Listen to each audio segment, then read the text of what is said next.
right, so the title of my presentation is World War I and the Middle East, Sykes-Picot and Sundry Other Shenanigans, the vultures circle over the Ottoman Empire.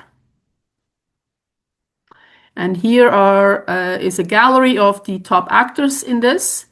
King George V, Kaiser Wilhelm II, Emperor Franz Joseph I of Austria-Hungary, Victor Emmanuel III of Italy, Émile Loubet of France, Tsar Nicholas II, President Woodrow Wilson, Sultan Mehmed V of the Ottoman Empire, Hussein bin Ali, Sharif of Medina and Mecca, who represents the Arab faction. And this one, the last picture, you can actually disregard because I clipped that section of my PowerPoint. This is a very chilling quote I came across in my research. This is a quote by H.G. Wells, and he said, and he was talking about World War I, he said, "We fight not to destroy a nation, but to kill a nest of ideas. Our business is to kill ideas. The ultimate purpose of this war is propaganda, the destruction of certain beliefs, and the creation of others." And what I want you to keep in mind is, what idea are we killing? So the Ottoman Empire, all over Europe, when you refer to the Ottoman Empire, it was referred to the sick man of Europe. Okay, I will show you how this sick man became sick. And this cartoon here kind of already gives you a little bit of an idea. So the leaders of the Ottoman Empire, the important people we need to talk about is Abdul Aziz here, yeah? Then Murad V, who was very short-lived, Abdul Hamid II, who was deposed by the Congress, the Committee of Union and Progress, and then you had Mehmed V and Mehmed VI, and finally the very, very last one, Abdul Majid II, which was the last Ottoman caliph and the only caliph of the Republic of Turkey, the nation of Turkey. So this is the Ottoman Empire at its height. You can see it goes all the way on the north coast, the northern coast of Africa, all the way down the Arab Peninsula, all over to the Persian Gulf. It goes into the Balkan area northwards. It was going into what now is Russian area. So it's and some of these were vassal states and autonomous territories, and then also the dark green one is the directly administered territory. So this was in 1683 at the height of the Ottoman Empire. This map here shows the borders and administrative divisions of the Ottoman Empire. So, for example, you would have the vilayet of Basra, you have a vilayet of Kuwait, and so forth and so on. These are all divided up and administered this way. It's like a vilayet is like a province. So, by 1905, the Ottoman Empire had lost administrative control over Bosnia and Herzegovina, Bulgaria and Eastern Romania, Crete and Cyprus, even though these were all still under nominal Ottoman sovereignty, as was Egypt, nominally, okay? So a vilayet, as I said, is like a province. It's an administrative division. And in 1905, there were 29 administrative vilayets and 9 independent vilayets, among them the Sharifat of Mecca at the time. So, okay, the Russo-Turkish War took place from 1877 and 1878, and going that far back because it plays an important role.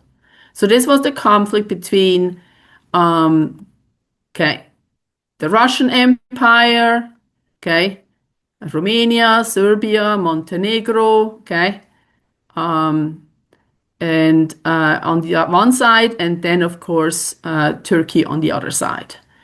The Russian goal in this war was to recover losses that they suffered during the Crimean War and to reestablish themselves in the Black Sea, and with access to Constantinople and therefore through the Strait of the Straits, the Dardanelles Straits, which was very, very important for the Russian Empire.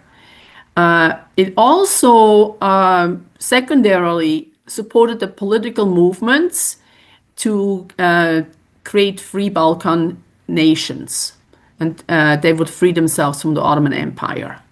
So in March 1878, Russia concluded this Treaty of San Stefano with the Ottoman Empire. That's in March, okay? And this treaty freed Romania, Serbia, and Montenegro from Ottoman rule and gave autonomy to Bosnia and Herzegovina. And it created a huge autonomous Bulgaria under Russian protection. This was not acceptable to the powers in Europe. It was deemed, since the San Stefano Treaty was deemed too favorable for the Russian interests and supposedly threatened the balance of power in the Balkans. So what happened is that basically Austria, Hungary, and Great Britain revolted against this, and they somehow compelled Russia to accept the Treaty of Berlin, which was 4 months later. And all these military political gains that Russia made in the Russo-Turkish War were then severely restricted. In Romania, the war is called the Russo-Romanian-Turkish War or the Romanian War of Independence. And here, this slide here shows you the difference. On the left, you see the Treaty of San Stefano. And on the right, you see the Berlin Treaty, okay? So you can see there was a huge, on the left, you see a huge Bulgaria that came out of this, which was very much reduced on the right, okay? And you can see other changes here, but this was a massive. And then I like this little chart here on the top, okay? It tells you what the different countries had in terms of square kilometers, okay? And then how this was divided up in San Stefano and here in the Berlin Treaty. So very much different for Turkey, especially.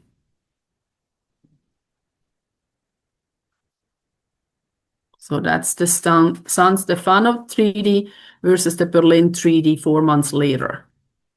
I couldn't find out how they compelled the Russians to actually come to that meeting. So this is the Berlin Congress, 1878. And you see all the bigwigs here. Okay, on the right-hand side, you see a Turkish delegation with Lord Salisbury overseeing them. Okay, and here in the front, the Congress was ran, or hosted, I should say, by Bismarck at the time. Okay, and you have other very important people like Lord Beaconsfield and you had von Bülow there and so forth that we have come across in our first class. So out of the Treaty of Berlin came the Ottoman Public Debt Administration. What they did is they basically set up an organization, okay, because the Ottoman Empire had defaulted on a whole bunch of loans with the European creditors, and these loans came out of the Crimean War, and so and then they couldn't pay. And so the Europeans, they got together and they said, okay, we are going to set up an independent, huge bureaucracy, okay, to within the Ottoman bureaucracy. So so it's another kind of a second level government, okay? And it was and this Ottoman public debt administration was run by its creditors. It had one representative each from British, okay, French, German, Austrian, Italian, Dutch, and the Ottoman creditors, and only one representative from the Ottoman state, the Ottoman government. And this administration employed 5,000 officials who collected taxes that were then turned over to the European creditors. So think about this. So the Ottoman Empire is already collecting taxes to get its government running from the people. And now you have a second institution here who has people who go and collect taxes also, which were not used for running the Ottoman Empire, but they were used to pay back the Europeans. Okay. At one time, this organization had over 9,000 employees, more than the empire's finance ministry at its peak. Okay. They had gotten monopolies on salt and tobacco by the state. They were allowed to collect taxes on stamps, alcohol, fishing, and silk. Most of these taxes were only in certain regions, but they included the most important Istanbul region, which was the most populous. There were also non-region specific taxes, notably on shops and stores and custom duties. And there was an additional rule that should these sources of income prove insufficient, the Ottoman Public Debt Administration was empowered to a share of foreign indemnities paid to the Ottomans by various Balkan states as a result of the Treaty of Berlin. So in other words, in the Treaty of Berlin, some of these Balkan states were ordered to pay indemnities to the Ottomans, okay, because of the war. And now, okay, the Ottoman Public Debt Administration was authorized to collect these indemnities to pay back the debt. Okay, so the treaty had already reduced the empire quite a bit in size because of the loss of all the Balkan states, and because of that, of course, also its tax base was reduced. So think about setting up an organization like that in any nation and what it would do. So, okay, hence the sick man of Europe.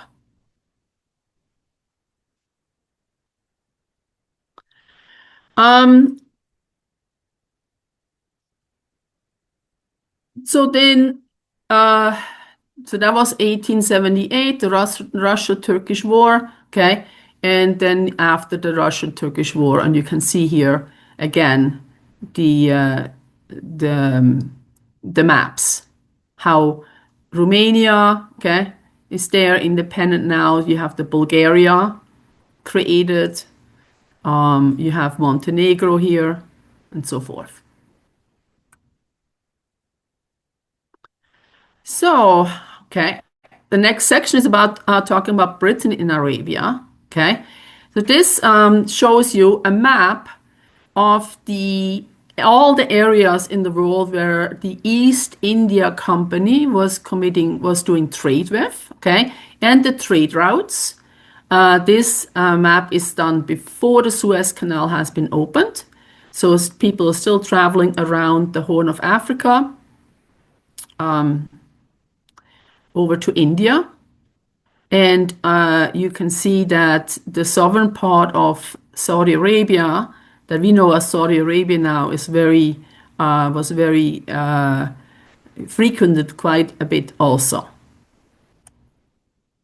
So the British East India Company have established trading points, okay, uh, all the way in the south.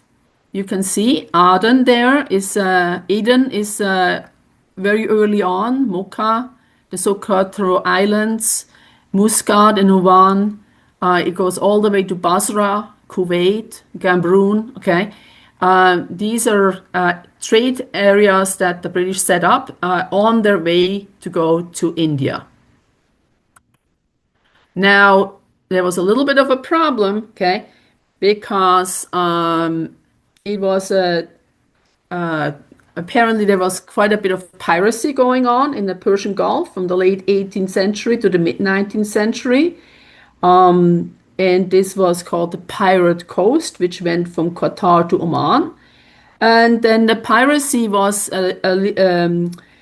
stopped or alleviated with the General Maritime Treaty that Great Britain put in place in 1820. Okay, so nowadays, some historians are actually disputing this issue about piracy. And they're saying that this was completely exaggerated by the British in order to give them a casus belli to stop the untaxed trade between the Arab states and India.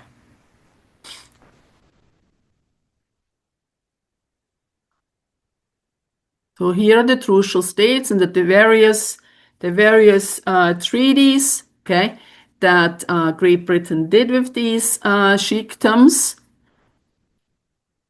And you can also see how it already becomes a protectorate. There's Kuwait up in the north. You have okay, Qatar, Dubai, the trucial states, they're called. Aden. Now, I wanted to include this quote here by Lord Curzon, okay, because I thought it was really funny. So the British used this idea or this justification of piracy to set up these treaties and to take over whole areas in the south. And they put out books, as you can see there's a couple of them up on top right. And this is a speech that Lord Curzon gave to the sheikhs of the Trucial Coast back in 1903, almost 80 years later. And he said, "Chiefs, your fathers and grandfathers before you have doubtless told you of the history of the past. You know that 100 years ago there were constant trouble and fighting in the Gulf. Almost every man was a marauder or a pirate. Kidnapping and slave trading flourished. Fighting and bloodshed went on without stint or respite. No ship could put out to sea without fear of attack. The pearl fishery was a scene of annual conflict, and security of trade or peace there was none. Then it was that the British government intervened," and so on and so on. So, trying to re-emphasize this whole thing about piracy. So here you see some of the trade routes by sea and land.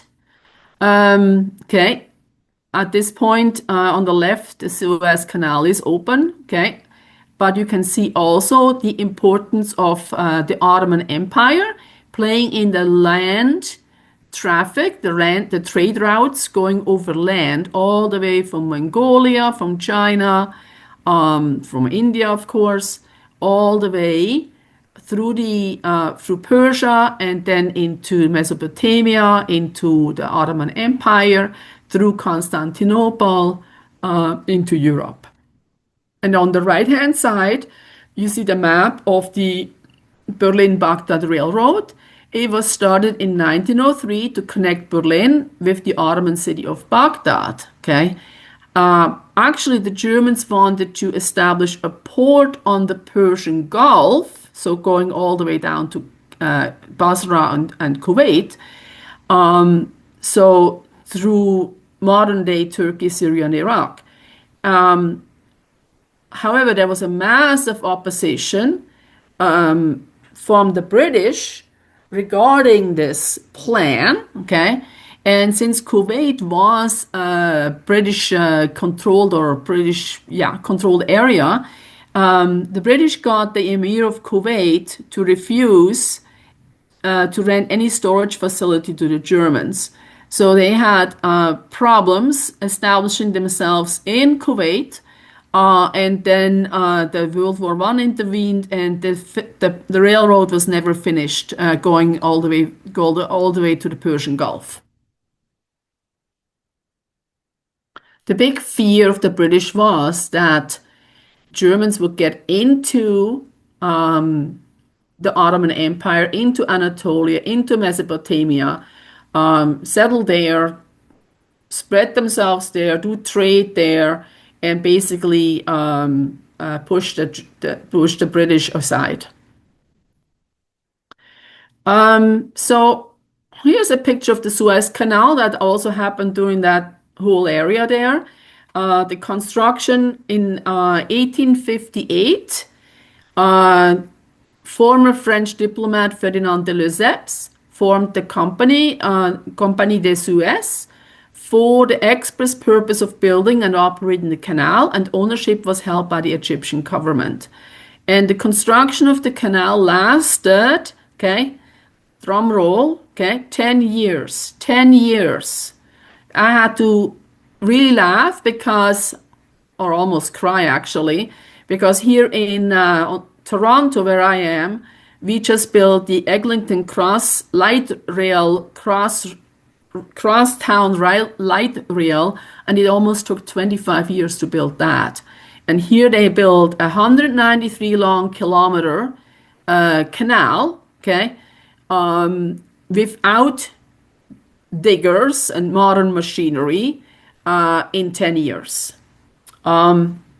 Initially, the French investors held half of the company's stock, and Egypt's ruler Said Pasha held most of the balance. But then in 1875, the successor of Said, Ismail Pasha, had to sell the country's share because he ran out of money.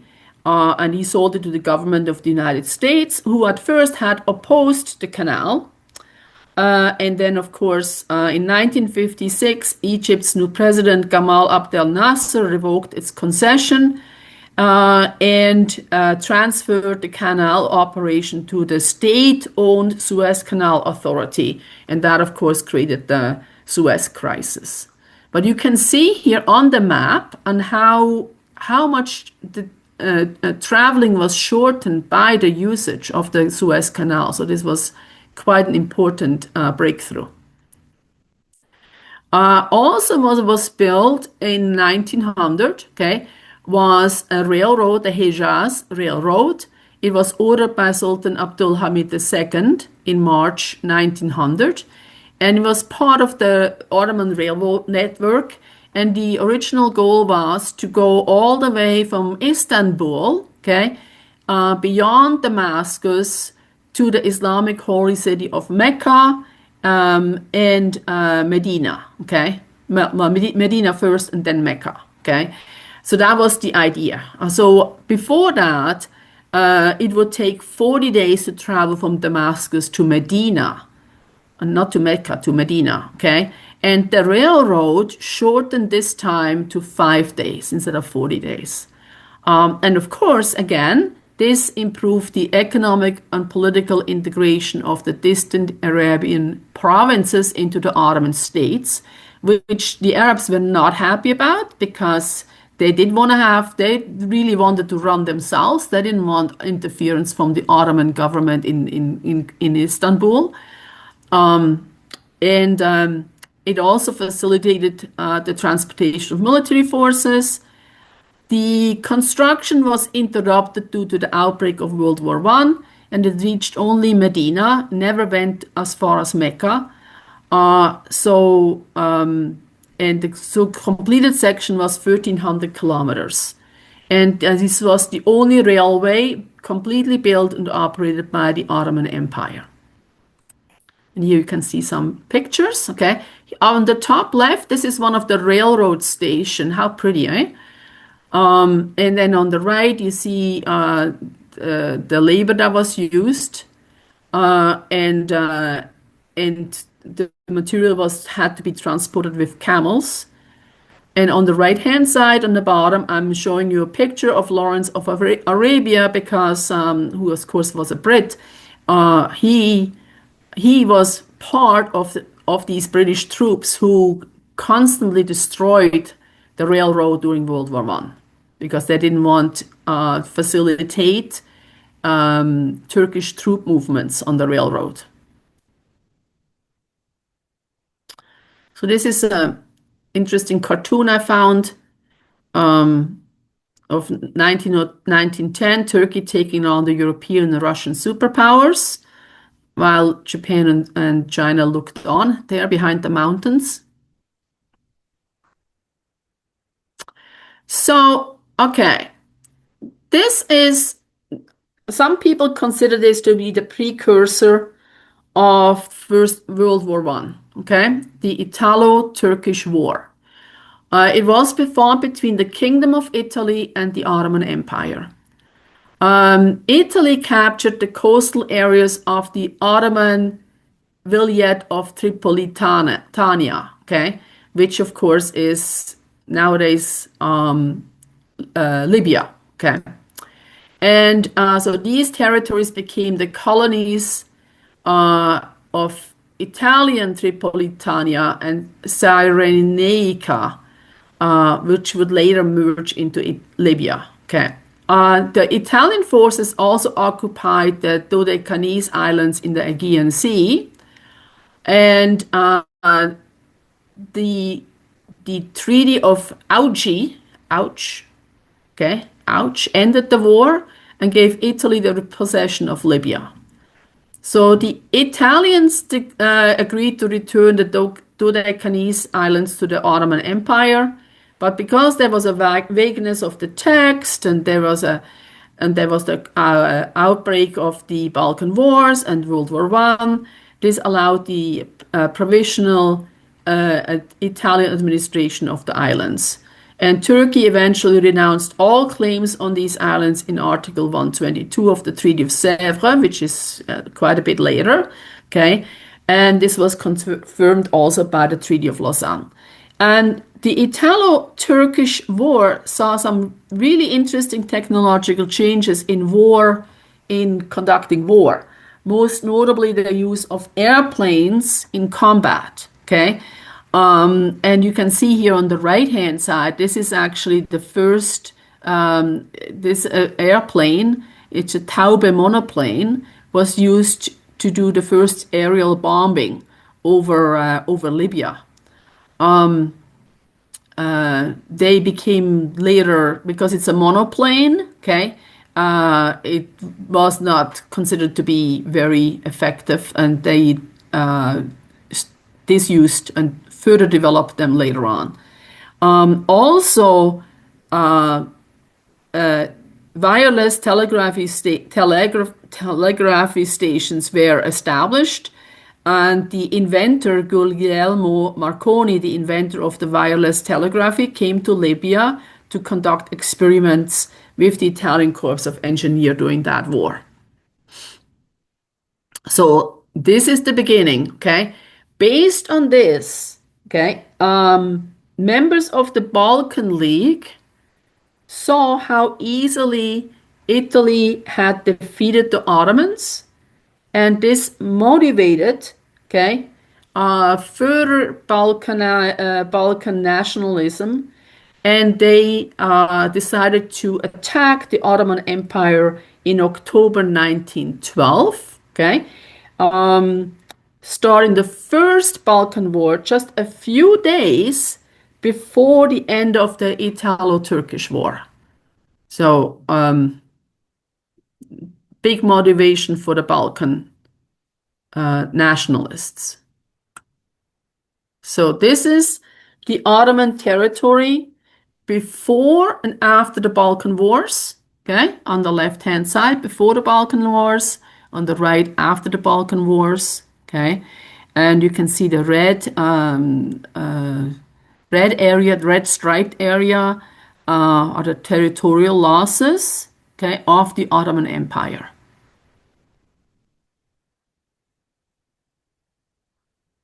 It's a huge territory. So the loss of the Balkan provinces deprived the Ottoman Empire of 54,000 square miles with a population of 4.2 million people. About 400,000 Muslim refugees from those lost provinces ended up fleeing to other parts of the empire. And from 1910 to 1913, between the First Balkan War and the Italo-Turkish War, the Ottoman territory shrank from roughly 1.39 million square miles to 928,000 square miles. And the empire's population fell from around 26 million to 20 million. There are very few firm statistics. And again, okay, the sick man of Europe name, okay, comes to mind. So, okay, we're going to talk about how within the Ottoman Empire, there were also revolutionaries. And there are the young Ottomans, which need to be distinguished from the Young Turks movement. Okay, so the young Ottomans back in 1876 overthrew Sultan Abdul Aziz, the one on the top right, and they brought in Murad V to the throne, and the young Ottomans also wrote a constitution. Now Murad V, he lasted about 3 or 4 months. He had a mental breakdown, and Abdul Hamid II became sultan at the time. Okay, the one on the bottom, on the right. And in 1876, Abdul Hamid II introduced the Ottoman Constitution of 1876, which was written by the young Ottomans. Okay, and this was considered to be the first constitutional era. Now, 2 years later, Abdul Hamid II suspended the constitution and the parliament in favor of a return to absolute monarchy with himself in power. So, okay, so this was, the young Ottomans were the first group, okay, of nationalists. Then later on, 1908, the Young Turks came in. They supposedly were also nationalists.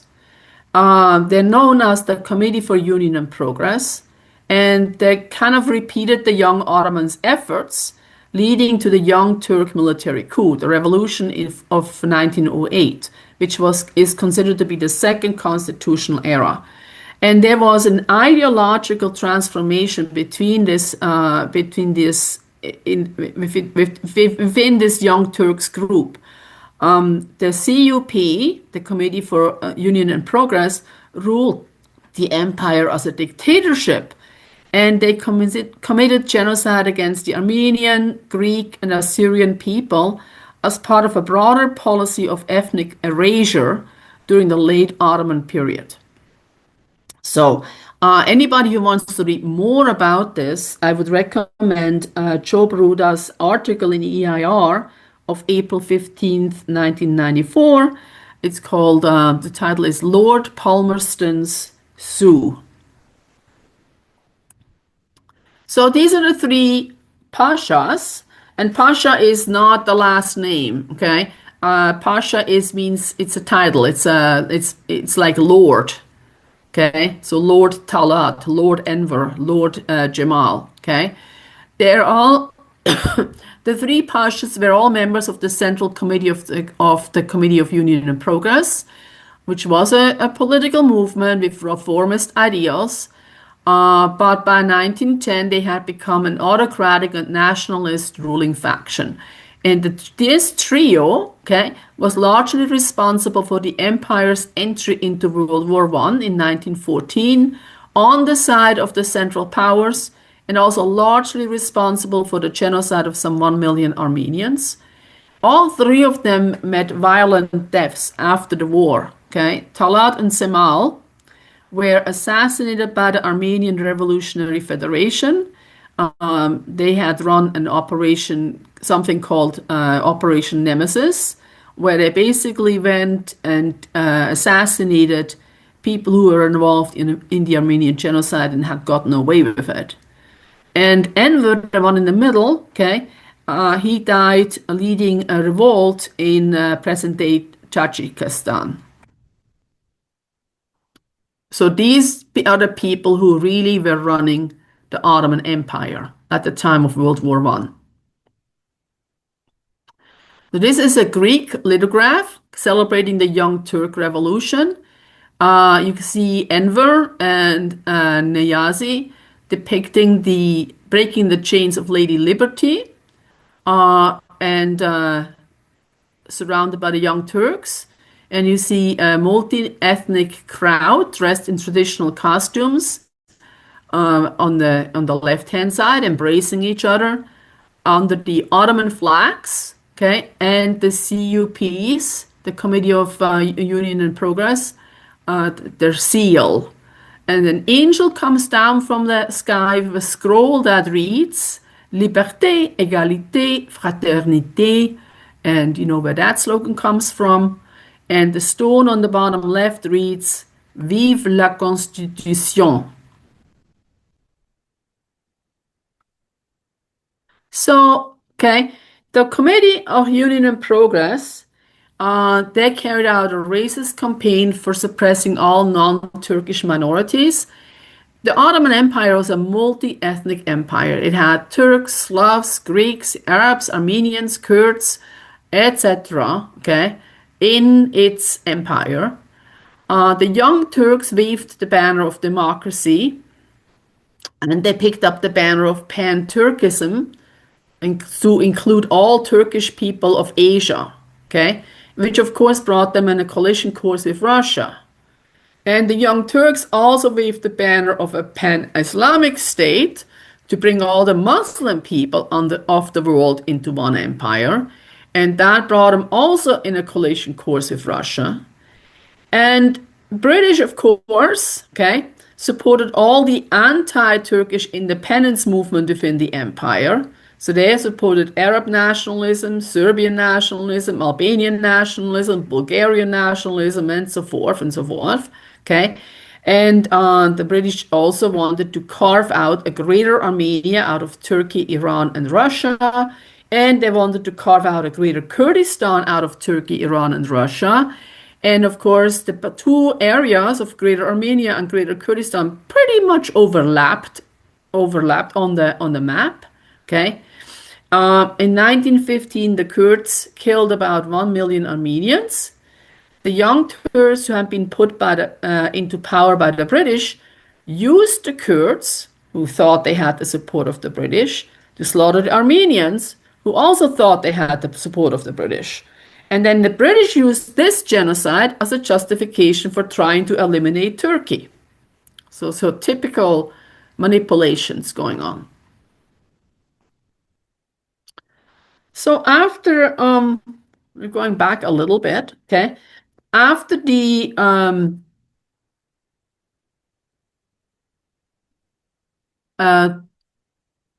Italo-Turkish War and the Balkan Wars, the finances of the Ottoman Empire were completely drained. Okay, they had lost substantial territory in disastrous wars. The economy was in shambles. The subjects were demoralized. They needed really time to recover and to carry out reforms. But it was impossible to remain neutral and focus on the recovery. The empire needed an ally with one camp or the other. They did not have adequate quantities of weaponry or machinery, and they lacked the financial means.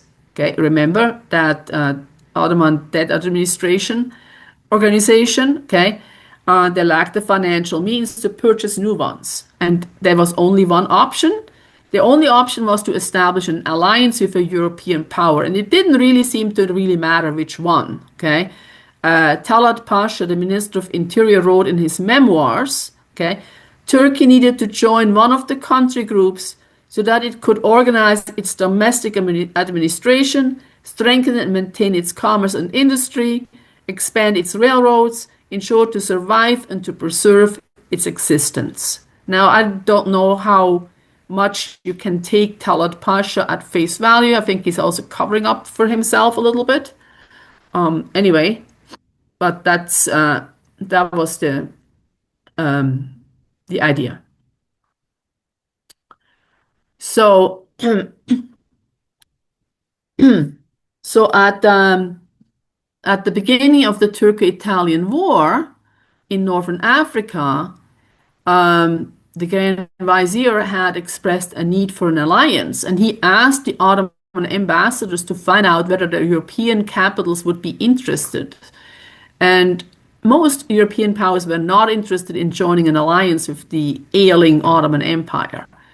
Only Russia seemed amenable, but only under conditions that would have amounted to a Russian protectorate over Ottoman lands. And that was, of course, not going to happen. So it was impossible to form an alliance with the French because France's main ally was Russia, the longtime enemy of the Ottoman Empire. So that didn't work out either. Okay, Britain all out declined an Ottoman request, and the Ottoman Sultan Mehmed V specifically wanted the empire to remain a non-belligerent nation. But remember, we had the three pashas. Mehmed was largely a figurehead without real control of the government. And there was pressure put on Mehmed from senior advisors, the CUP, to get the empire to enter an alliance with Germany and the Central Powers, Austria, Hungary, Kingdom of Bulgaria. Okay, and especially Enver Pasha, he was a big Germophile. So, okay. By 1909, it became clear that Germany could not prevail in the Anglo-German naval arms race. Okay, and Germany's energy infrastructure would be unable to support the battleships, even though they had technological superiority. And so Germany sought a strategic alliance with the Ottoman Empire. Now, the Baghdad Railroad would have advanced Germans' ambitions, including the settlement of Germans in Anatolia, and it would have given the Germans greater flexibility in transporting their troops to the Persian Gulf and on to India. But as soon as the railway was proposed, it became a point of tension between Germany and the UK, because the UK considered southern Persia their sphere of influence. Remember, I showed you on the map, okay, where German power shouldn't have been projected. So they did not want Germany anywhere involved there. By 1908, also there was the first discovery of oil in the Persian area. So Germany needed the Ottoman Empire on its side. The Orient Express had run directly to Constantinople since 1889, and before the First World War, the Sultan had consented to a plan to extend it through Anatolia to Baghdad with the Baghdad Railroad, Berlin-Baghdad Railroad. And this would strengthen the Ottoman Empire's link. It's also an advantage for the Ottoman Empire because it would link them with the industrialized Europe and give Germany easier access to African colonies and trade markets in British India.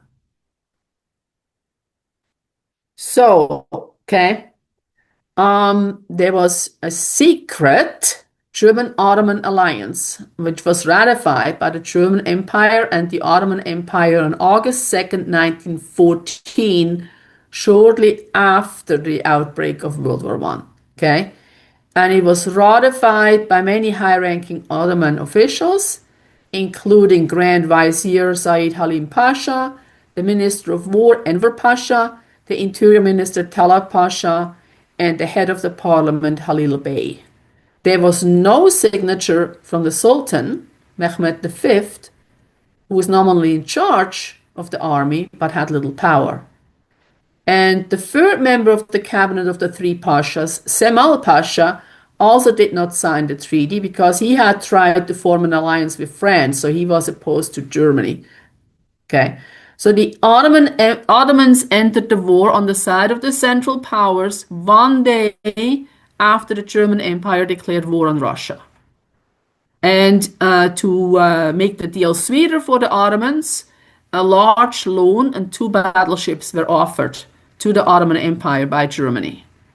And they financed the Ottoman mobilization with 5 million liras, which is about, okay, 10 months of warfare by contemporary estimates. There's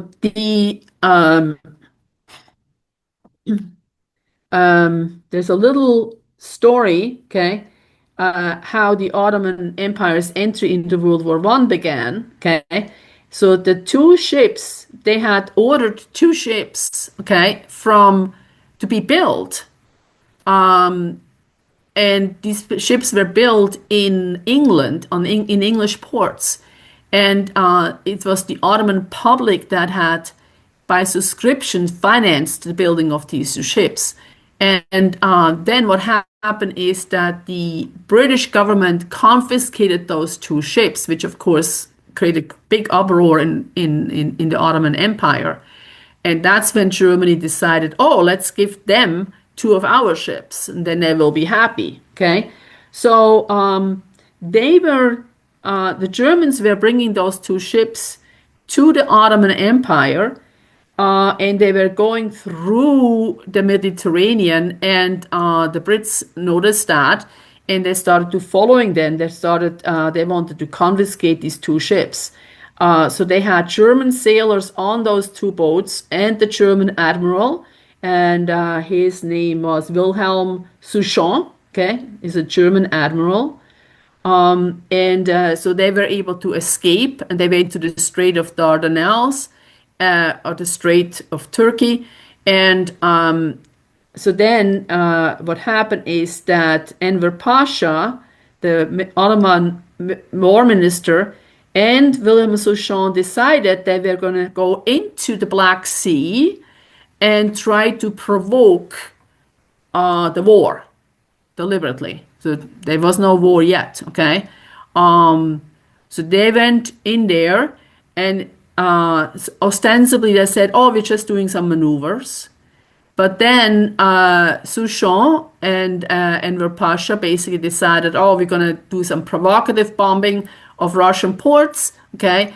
And they started bombing these ports, including Sevastopol, and of course, Russia declared war on the Ottoman Empire on November 2nd. Okay, 3 days later was the British and the French, and then the Ottomans did not officially declare war until November 11th.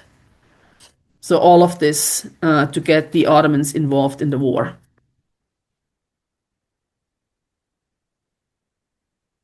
So this is the story that I was just telling you. This is the Goeben, SMS Goeben and SMS Breslau were the replacements. They got to the Dardanelles. They were transferred to the Ottoman Navy. Okay, the Enver Pasha ordered the closing of the Dardanelles to all shipping, blocked the Russia's exit from the Black Sea, which was over 90% of stopping the 90% of Russia's import and export traffic. Then the Ottomans bombed Russian ports, and that's when the war was declared.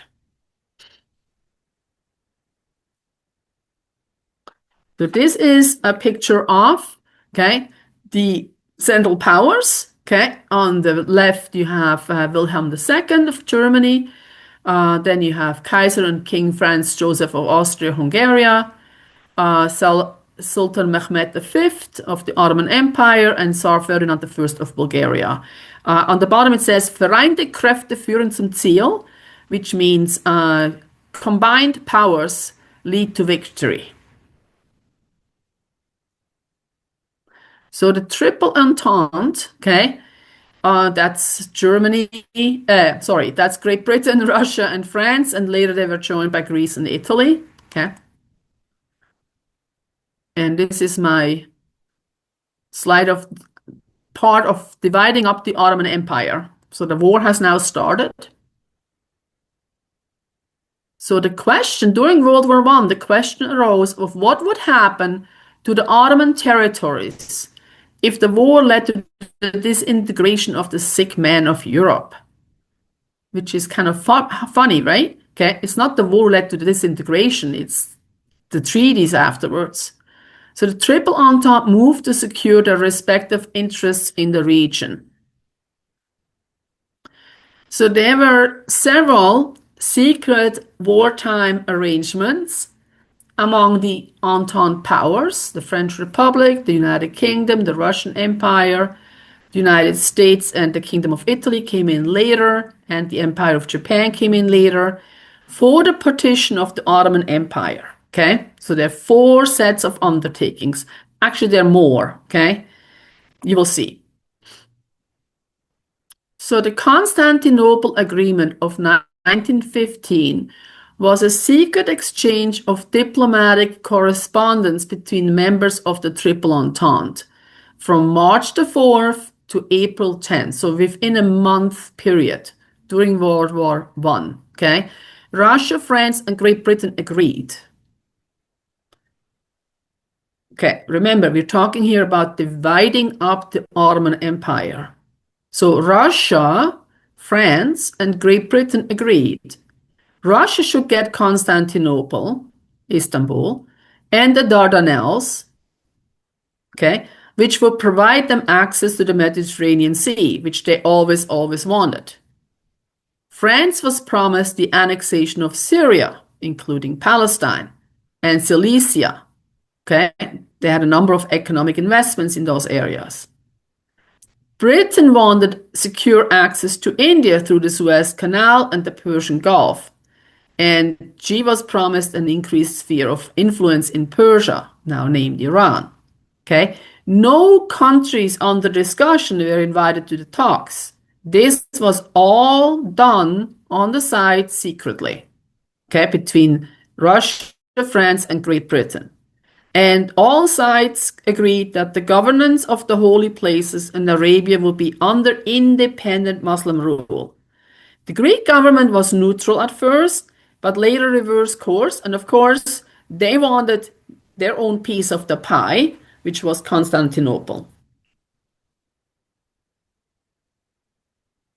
And let me go back here. And Russia vetoed the Greek proposal because their main war goal was to control the Straits and take control of Constantinople. So, okay, this was a big price for the great powers. So then, okay, the Treaty of London came about, okay? That was a secret agreement again. That was done in one day, okay? April 26, 1915. And the goal was, okay, to get Italy to enter the Great War on the side of the Triple Entente. So how do you do that, okay? Because up to now they were neutral. So they promised Italian territorial expansion against Austria-Hungary, the Ottoman Empire, and in Africa, okay? And where it was promised enlargement of its colonies. And they hoped, okay, with Italy joining the Entente, okay, they were hoping that that Germany and Austria-Hungary would have to divert some of their forces away from existing battlefields. In other words, you had another front that Germany and Austria had to deal with. Okay, and then the Entente also hoped that if Italy joined, then Romania and Bulgaria would also be encouraged to join them after Italy did the same thing. So this was the Treaty of London. So this is a map of the territories promised to the Kingdom of Italy in the Treaty of London. Okay, and you can see, okay, there is Libya that they took over. Okay, and then you have the islands here, the Dodecanese Islands. Okay, and this whole southern area here, they were promised. Okay. And some other stuff up here on the north side of Italy and on the Yugoslav coast.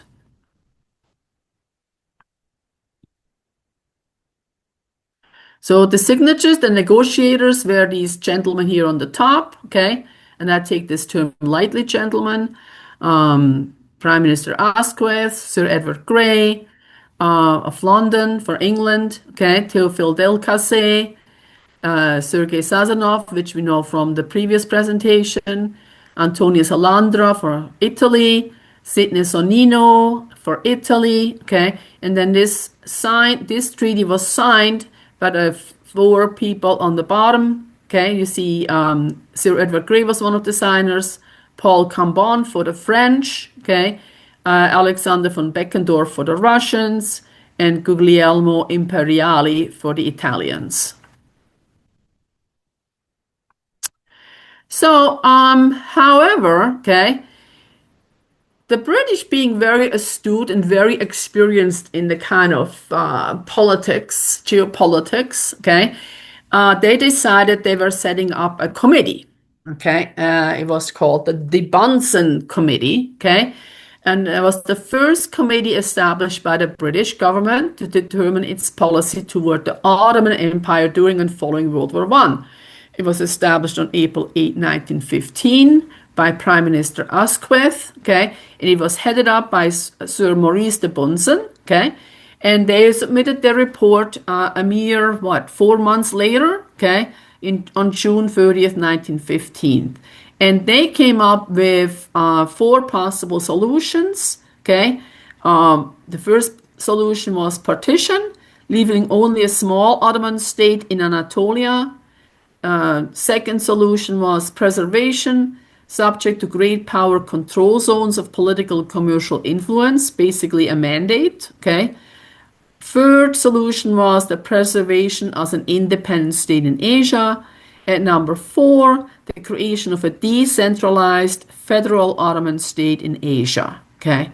And if you're looking at the right here and who are all the people involved in this, the Bunsen Committee, you will see a familiar name, Mark Sykes, representing Lord Kitchener, the Secretary of State for War, was involved in that already.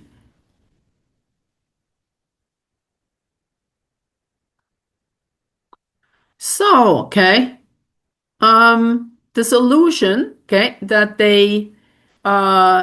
that was adopted finally, okay, would be the continued existence of Turkey in Asia and safeguard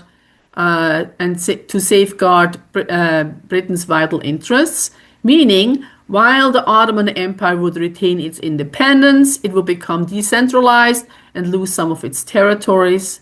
And meanwhile, Britain would annex the Ottoman vilayets of Basra, Baghdad, and most of Mosul. Guess what's there? Securing its strategic position in the Persian Gulf. And if you haven't guessed, okay, think oil. London also sought access to a Mediterranean port, selecting Haifa, which was connected to the Persian Gulf, and Baghdad via Abu Kamal. And additionally, the report identified Palestine as a separate province, even though the region was divided into the vilayets of Syria and Beirut, and the Sanjak of Jerusalem under the Ottoman Empire. The committee recommended that Palestine's future be determined through special negotiations, and as a result, the Bunsen Committee became the first British government body to formally address the future of Palestine. So, and this section deals with the Arabs in World War I. So the government of Great Britain decided to set something up called the Arab Bureau, which is a misnomer because there were no Arabs in the bureau, okay? So it was a section of the Cairo Intelligence Department established in 1916, and it was shut down in 1920.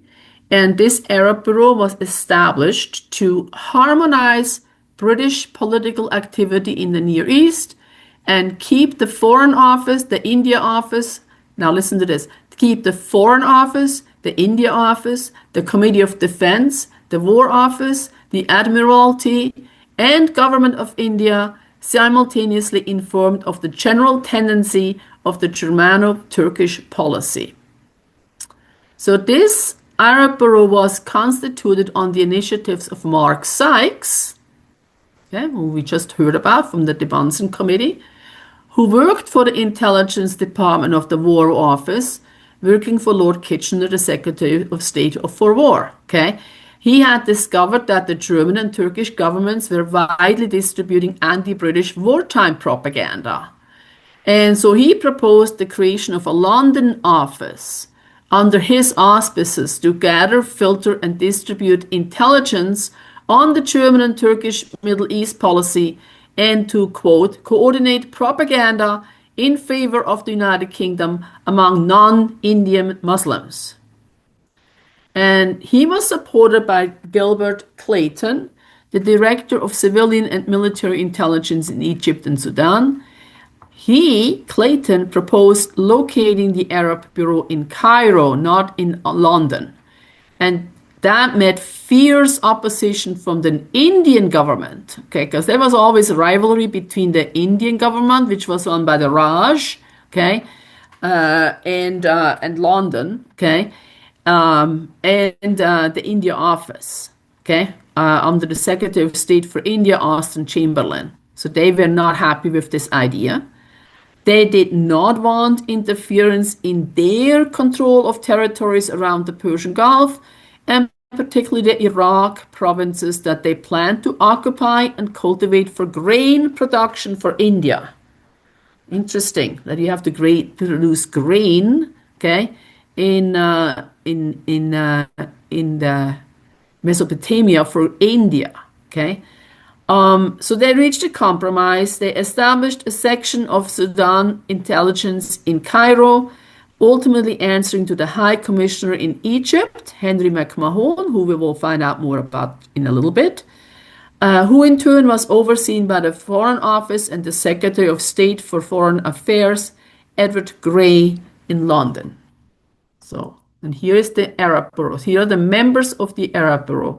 Here on the left, you see Lieutenant Colonel Thomas Edward Lawrence, who became famous as Lawrence of Arabia. Apparently his book was quite exaggerating his feats, okay? And here in the middle you have Gertrude Margaret Lowithian Bell. This is an interesting lady, I thought. However, she was very much a British imperial policymaker as an Arabist. She spoke about 6 languages, and she became the handler of King Faisal of Iraq later on. Okay, and she had a quote where she writes her mom, she writes a letter and says, it is so much easier to create a king than to control a king. Okay, so those are the members of the Arab Bureau. Now, these are key players in the Arab fight for sovereignty, okay? You have Hussein bin Ali, the Grand Sharif of Mecca and Medina. And he is the father, okay, of these other 3 gentlemen. Actually, he had 4 sons, okay?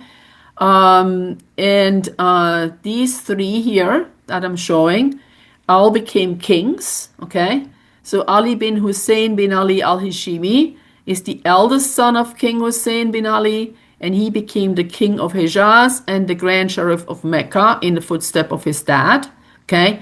Abdullah bin Hussein he's the second son of King Hussein, and he became the king of Transjordan and then later the king of Jordan. Okay, and on the right, you see Faisal bin Hussein bin Ali al-Hashimi. He's the third son of King Hussein, and he became the king of Syria and later the king of Iraq. And he is the one that Gertrude Bell is talking about. It's easier to make a king than control a king. So the Damascus Protocol, okay? Now, this is a document that had been created by the Arab nationalists, okay? The leaders of the Arab nationalist movement had decided to seek independence from the Ottoman Empire even before the start of the First World War. On February 5th, 1914, the sheriff's son Abdullah, okay, met Herbert Kitchener, British Governor General of Egypt and the Sudan in Cairo, and asked him whether Hussein could rely on British support in the event of Turkish moves against the Hejaz. Okay, and there was no encouragement at this point from Herbert Kitchener's. Okay, then 2 months later, Abdullah met with Kitchener's Oriental Secretary, Sir Ronald Storrs, and he was given the assurance that Great Britain would guarantee the status quo in Arabia against, quote, wanton Turkish aggression. So while the Bunsen Committee in England was meeting to outline Britain's preferences and objectives in the Middle East, okay, members of the Arab secret societies, Al-Fatah and Al-Ahad, drafted the Damascus Protocol, which outlined the envisioned borders of a future independent Arab state. So basically, the Arabs wanted to separate from the Ottoman Empire. Okay? In the spring of 1915, Emir Faisal, Hussein's other son, visited Damascus, the center of the Arab National Liberation Movement, where the Damascus Protocol was drafted. And Britain, who was eager to weaken the Ottoman position in the war, supported the idea of an Arab uprising, and they began negotiations with Hussein, the Sharif of Mecca, with the aim of getting the Arabs to fight against the Turks.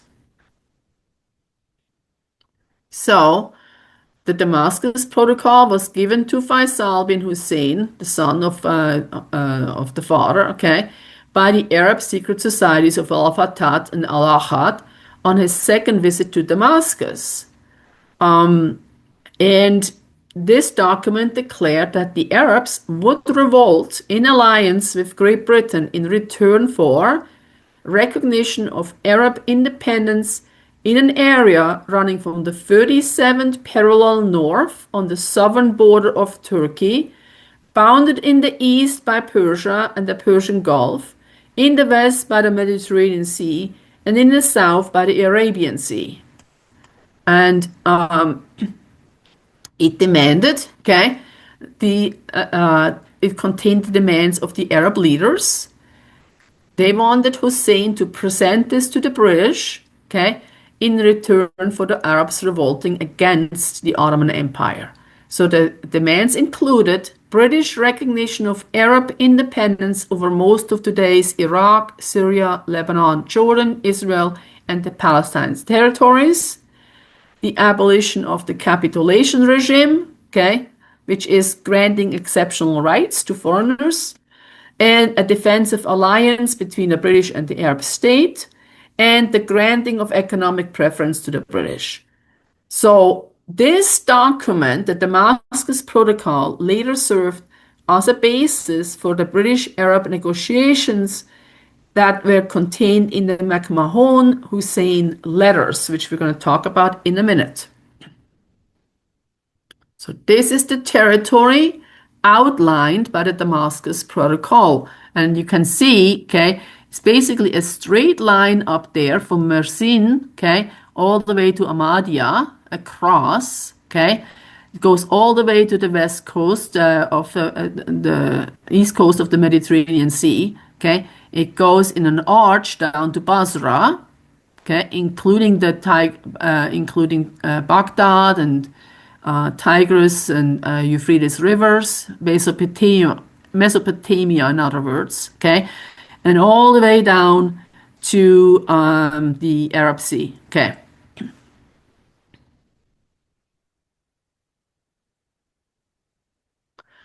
So the question now became, okay, um, which side to join? Are we going to join? Okay, we are part of the Ottoman Empire. Okay, and should we stay with the Ottoman Empire, fighting against the Triple Entente, or are we going to become part of the Triple Entente? Okay. Interestingly enough, at the same time, okay, which probably helped in the decision too, uh, Hussein's eldest son, Ali bin Hussein, had uncovered a Turkish plot to depose of the Sharif. And so Hussein had ordered Faisal to confront the Grand Vizier in Constantinople about this plot to get rid of him. And when he stopped in Damascus and met up with the secret societies, that's when the Damascus Protocol was basically presented to him. So on November 11, 1914, the Ottoman Empire declared a jihad against the Entente. Okay, a jihad is another word for meritorious struggle or effort against the Entente. Okay, and the Ottoman Empire urged the Arab leader Hussein bin Ali, Sharif of Mecca, to support the call and to contribute troops to their forces, to the Ottoman forces. Okay, and and in January 1915, that's when the Al Fatah approached Hussein with the Constantinople. No, I'm sorry, with the sorry, losing my voice here. Let me have a sip of water.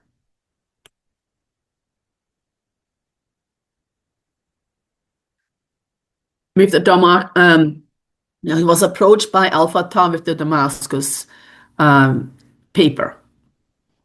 So, okay, um, Hussein.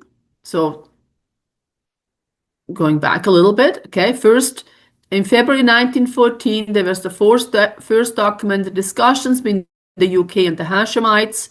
Okay, and these discussions were between the Consul General in Egypt, Lord Kitchener, and Abdullah bin al-Hussein.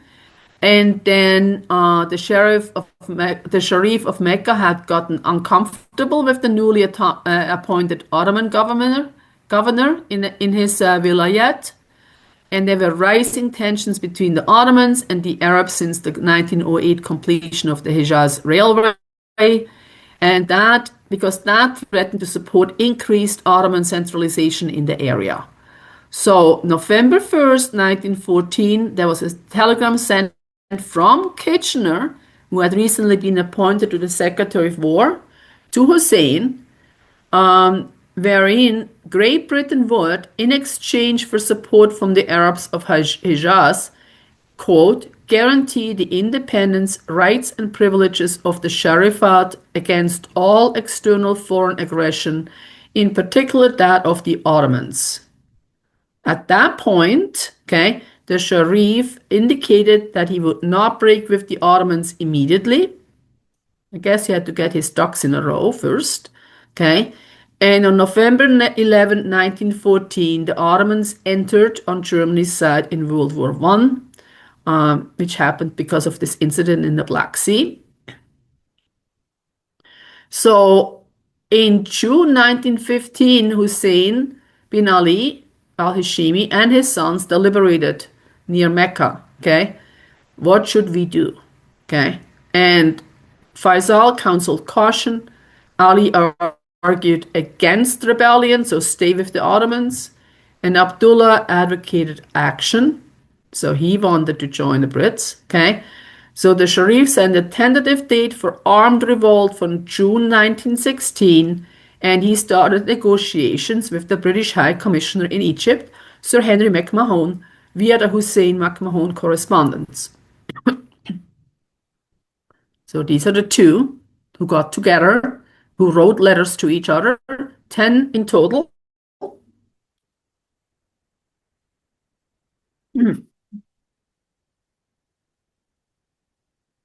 These letters that were exchanged from July 1915 to March 1916 between Hussein bin Ali, Sharif of Mecca, and Lieutenant Colonel Sir Henry McMahon, British High Commissioner to Egypt.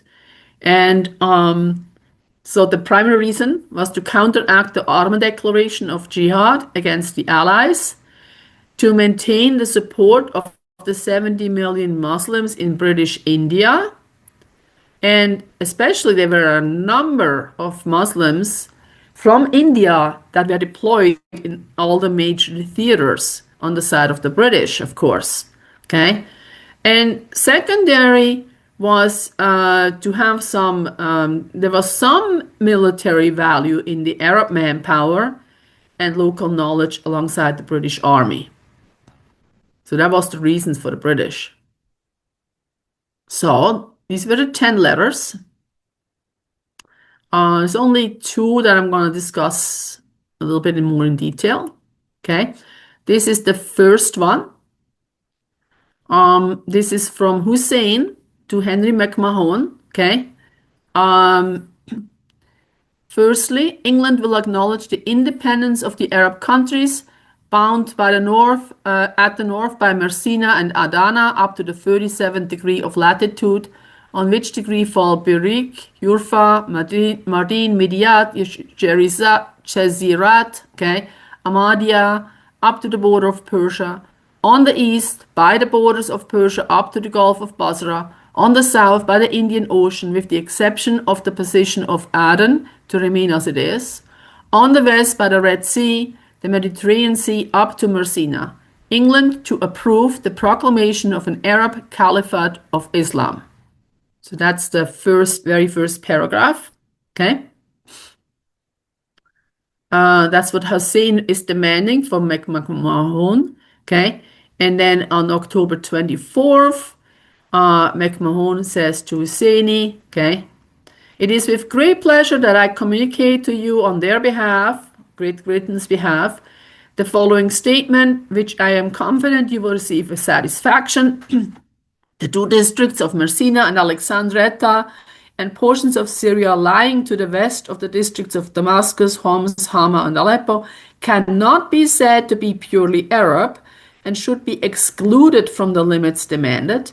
With the above modification and without prejudice to our existing treaties with Arab chiefs, we accept those limits. With regard to the vilayets of Baghdad and Basra, the Arabs will recognize that the established position and interests of Great Britain necessitate special administrative arrangements in order to secure these territories from foreign aggression, to promote the welfare of the local populations, and to safeguard our mutual economic interests. I am convinced that this declaration will assure you beyond all possible doubt of the sympathy of Great Britain towards the aspirations of her friends the Arabs, and will result in a firm and lasting alliance, the immediate results of which will be the expulsion of the Turks from the Arab countries, so those are the marching orders, and the freeing of the Arab people from the Turkish yoke, which for so many years has pressed heavily upon them.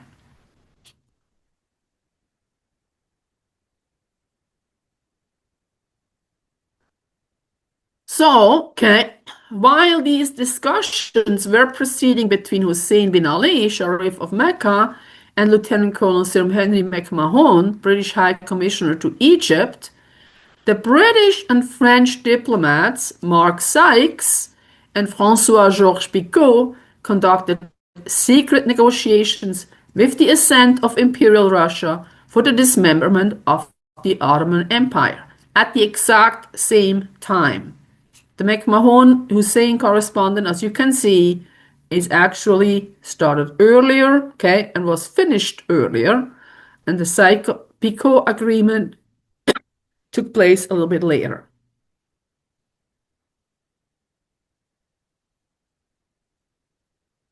So I call it the Sykes-Picot agreement, okay, or the Sykes-Picot agreement. So the Sykes-Picot agreement, here are the relevant personnel, okay? In the middle, you see the foreign minister of Russia, who basically approved of the whole shenanigans. So this was a secret convention made during World War I between Great Britain and France with the assent of Imperial Russia for the dismemberment of the Ottoman Empire. The agreement led to the division of Turkish-held Syria, Iraq, Lebanon, and Palestine into various French and British-administered areas. The primary negotiations leading to the agreement took place between November 23rd, 1915 and January 3rd, 1916, on which date the British and French diplomats Mark Sykes and François-Georges Picot initialed an agreed memorandum. The agreement was ratified by their respective governments on the 9th and 16th of May 1916. And Sergei Sazonov was also present to represent Russia, the third member of the Triple Entente. And this is the official map. Down here on the bottom, you can see the signature, okay, of the two guys who divided up, okay, the Ottoman Empire. This is a more modern map, okay, showing you here by Kuwait, that whole dark purple area is British rule on it already, okay. The dark blue, I guess, is French rule, okay. The orange is Armenia, which would be Russian rule, okay. And then here Palestine would be under British, French, and Russian protection. And then the light pink, or whatever you want to call it, lavender color, where Iraq is, okay, that would be the British mandate, okay, under British protection, and the Syria area would be under French protection. And you can see Arabia is then all supposed to be below that.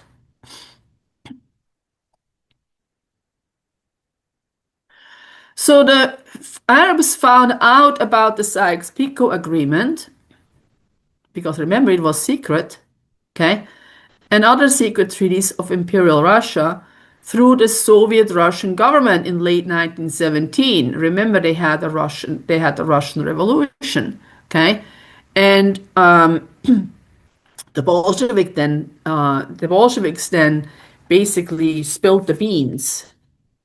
The Sykes-Picot agreement conflicted in the first place with pledges already given by the British to the Hashemite dynasty Hussein bin Ali, Sheriff of Mecca, during the Hussein-McMahon correspondence. Okay, and based on the understanding that the Arabs would eventually receive independence in the promised areas, Hussein had brought the Arabs of the Hijaz into revolt against the Turks in June 1916. Based on that understanding, the Hussein-McMahon correspondence. Since they didn't know about the Sykes-Picot, that's what they had to go by. So, as I said, the Sykes-Picot Agreement was made public by the Bolsheviks in Moscow on November 23rd, 1917, and repeated in the Manchester Guardian, November 26th, such that quote, the British were embarrassed, the Arabs dismayed, and the Turks delighted. And this agreement had led to much resentment in the region among Arabs in particular, but also among the Kurds who were denied an independent state. And we will see about that in a minute also. So what followed this was the Saint-Jean-de-Maurienne Agreement of April and August of 1917. And you can see it was conducted in a railroad car. This was an agreement between France, Italy, and Great Britain. This was signed by the Allies between August 18th and September 26th. It was attended by British and French Prime Ministers, David Lloyd George and Alessandro Ribot, and Italian Prime Minister and Foreign Minister Paolo Boselli and Sidney Sonnino.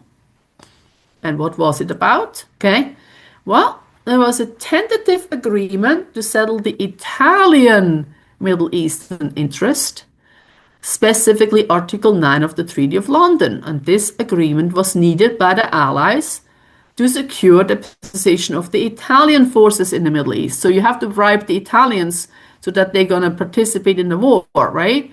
So the Treaty of London stated that if the Ottoman Empire was partitioned, Italy should receive a just share in the Antalya district, which you see indicated there on the map. The borders of the occupation were to be decided at a later time. And Russia was not represented in this agreement because of the Russian Revolution, okay? And the lack of Russian consent to the Saint-Jean-de-Maurienne agreement was used by the British later on, by the British, not by the Russians, at the 1919 Paris Peace Conference to invalidate it, which of course made the Italian government very angry. So this is the area, the map of agreement signed by Balfour, and you can see his signature right here in the middle, okay? So the dotted green line in the Aegean Sea notes the Italian islands of the Aegean already under Italian control from the previous treaty back that we discussed earlier. So, okay, also on November 2nd, 1917, Arthur Balfour issued a statement. He wrote a letter to the British Foreign Secretary, he was the British Foreign Secretary, and he wrote the letter to Lord Rothschild, who was a leader of the British Jewish community. And I don't know why Arthur Balfour did not directly wrote the letter to the Zionist Federation of Great Britain and Ireland, but he wanted Lord Rothschild to pass the letter on. Okay? And this letter dealt with the establishment of a national home for the Jewish people in Palestine. And Palestine at the time was an Ottoman region with a small minority Jewish population. And the text of this declaration was published in the press on November 9th, 1917. Very famous, okay? And of course, this was another thorn, okay, in the side of the Middle East, or the Arabs, I should say. All right, so we are coming to the end of World War I, okay? The Armistice of Mutras, which took place on October 30th, 1918. The Ottoman Empire had been fighting for 4 years across 5 fronts, from the Caucasus to the Hejaz, from Gabon to Mesopotamia, and by the end of October, they were simply exhausted. Its armies were in retreat, its economy was in ruins, its population was devastated by war, famine, and deportation. And this Armistice of Mudros was signed on the British battleship of HMS Agamemnon. It was anchored in the harbor of the Greek island of Lemnos, and it took only 36 hours to negotiate because there was really nothing to negotiate. Okay, it formally ended Ottoman participation in the First World War. Okay, it dismantled the Ottoman Empire. It opened its territories to Allied occupation. It redrew the map of the Middle East. It created the conditions for the Turkish War of Independence, and which is a good thing that came out of it. And it made possible the emergence of the modern Republic of Turkey. Okay, this armistice was a surrender, not a negotiated peace. Okay, And it was basically came about because Bulgaria collapsed, okay, on September 29th, 1918, and that opened the land route to Istanbul. So the Brits could go overland to reach Istanbul, okay? And the British were prepared to march on the capital. So the Ottoman government, now led by the new cabinet under Ahmed Ismet Pasha, had no choice but to seek terms. Okay, and these are designers of the Armistice of Mutras. Okay, Hussein Rauf Orbey on top, on the Turkish side, or sorry, Ottoman side, and Sir Somerset Arthur Goth Calthrop for Commander-in-Chief of the Mediterranean Fleet. Okay, signed the Armistice of Mudros. So, the Ottoman delegation that went to Mudros or on the ship had been given a list of objectives by the Grand Vizier, Minister of War of the Ottoman Empire. So they were supposed to seek an armistice that would allow the Ottoman army to remain intact, to preserve the integrity of the Ottoman heartland, Anatolia and Eastern Thrace, okay, and to prevent, under all circumstances, to prevent the occupation of Istanbul. And the Ottomans made repeated requests for modifications to the draft terms, but the Allies had no interest in leniency. The war in the Middle East had been long and bloody, and the British public opinion, because there were reports of Ottoman atrocities against Armenians and the mistreatment of British prisoners at Kut, demanded a harsh settlement. So there was no leniency given at all. And there was Article 7, okay? This would, it had 25 articles, but the Article 7 was specifically decisive. It gave the Allies the right to occupy any strategic point in the Ottoman Empire should they perceive a threat to their security. So this language, this vague language, became a blank check for occupation, okay? And in the months following the armistice, Allied forces would occupy Istanbul, which the Ottoman Vizier, Grand Vizier said should not happen, okay? They occupied the Dardanelles, the Black Sea coast, and eventually the Anatolian heartland itself. And the Ottoman Empire had already been militarily defeated, would be subjected to a piecemeal dismemberment that its leaders had signed into existence. So this is the Paris Peace Conference, okay, which this shows Johannes Bell right here sitting, bending over, okay, at the chair in opposition to all the other gentlemen, okay, signing the peace treaty for Germany, okay. But this is a picture, a famous picture of the Paris Peace Conference. So the Paris Peace Conference took place from 1919 to 1920, and it took place at the Quai d'Orsay in Paris.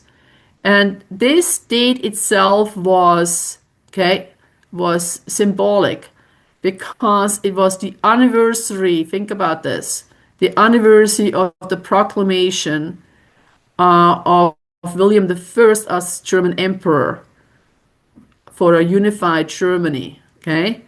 No, he proclaimed himself as Kaiser of Germany on January 18th, 1871, in the same place, the Hall of Mirrors at the Palace of Versailles.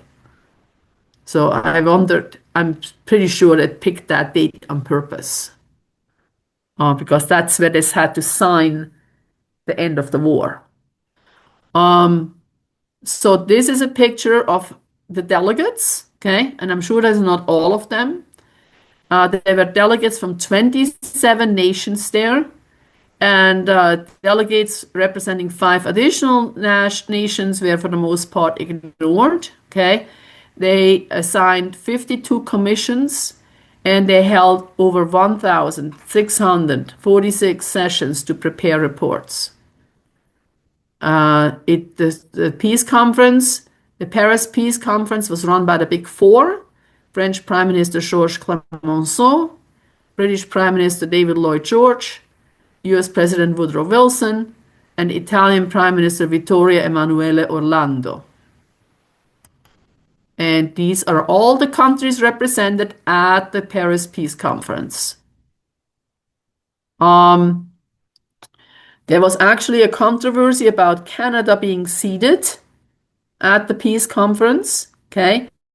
Because Russia, I forget who, objected that if Canada were seated, which meant that Australia would be seated and New Zealand would be seated, then United Kingdom would have too many votes, okay? So they didn't want them to be seated at the conference.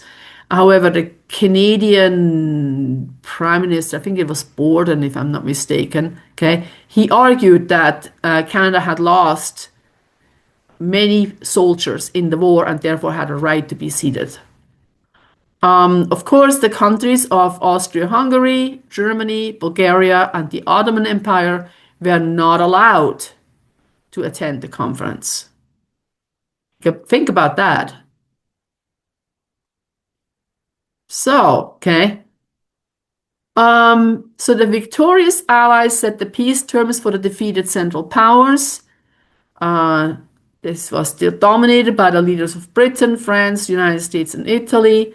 There were 5 treaties that rearranged the maps of Europe and parts of Asia, Africa, and the Pacific Islands.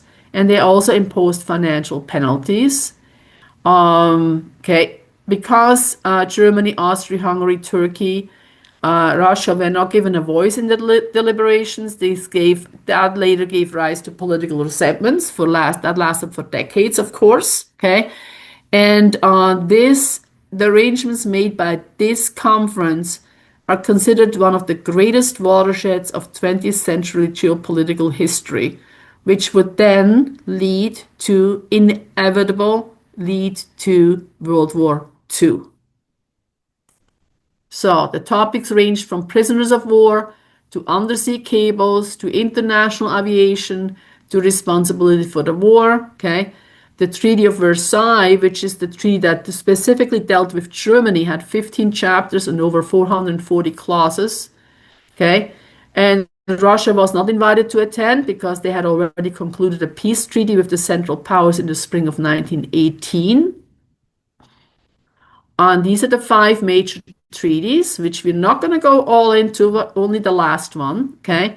There's the Treaty of Versailles, that dealt with Germany, the Treaty of Saint-Germain, which dealt with Austria-Hungary, or Austria, the Treaty of Neuilly, which dealt with Bulgaria, the Treaty of Trianon, which dealt with Hungary, and finally, the Treaty of Sèvres, which was signed on August 10th, 1920, that subsequently had to be revised by the Treaty of Lausanne on July 24th, 1923. So, okay. However, while all of this going on, there's a little tripartite agreement between Britain, France, and Italy. You know, they wanted to have a little special treaty themselves. Okay, this was also signed at Sèvres, okay, August 10th, and it dealt with the special interests of Italy regarding southern Anatolia, what they were promised, the special interests of France in Silesia, and dealt with the ownership and running of railroads in Turkey. Okay, railroads in Turkey very dear to the heart of the Brits. So, okay, this is the Treaty of Sèvres, August 10th, 1920, dealing with the partitioning of the remaining Ottoman Empire. So, the light yellow, okay, is the remaining Turkish territory. Okay, and the orangey color or dark yellow is the possible Kurdish territory. There was a Kurdish group at the peace conference, okay? There is territory ceded to Armenia in turquoise, Greece in blue, France in purplish color, okay, Britain in red. There are the zones of influence which are vertically striped, okay, purplish France, red stripes Britain, okay, greenish or turquoise stripes on yellow Italy, and then you have the international control, demilitarized, which is the price, okay, the Straits of Dardanelles, okay, and Istanbul leading into the Black Sea. That was all supposed to be international control and demilitarized, okay, and you can see the Turkish boundaries. So that was the division up, okay, of the Ottoman Empire. And you see Mehmed Pasha on top there signing the Treaty of Sèvres. Okay, and this is the delegation on the bottom of the Turkish Ottoman delegation. So you think now, okay, that's it. However, okay, well, let's wait. Okay, so France took over Lebanon, Syria, and territory in southern Anatolia. Britain took possession of Palestine and Iraq. Britain gained generous oil concessions in the process. Armenia was recognized as a separate sovereign state, as well as the Kingdom of Hejaz. Greece was given control of Smyrna, although it technically remained within the Ottoman Empire. The people of Smyrna were also given the option of a referendum on whether they wanted to remain in the Ottoman Empire or join Greece. Italy was given the Dodecanese Islands, as well as influence in the coastal region of Anatolia. The Dardanelles Straits became an international waterway and stripped the Ottoman Empire of its control over it. And it also declared some ports near Constantinople international free zones. Okay. And Kurdistan was a point of contention in the treaty. The nationalist Kurds rejected an initial agreement on the boundaries of Kurdistan because it did not include a region called Van, and because of that, they did not sign. Okay. And because of that, they still don't have a Kurdistan. So this was the square miles of the Ottoman Empire in 1914, 1,589,000 square kilometers. And at the Treaty of Sèvres, okay, the Ottoman Empire was remaining, had received 453,000 square kilometers, which is a quarter of its former size.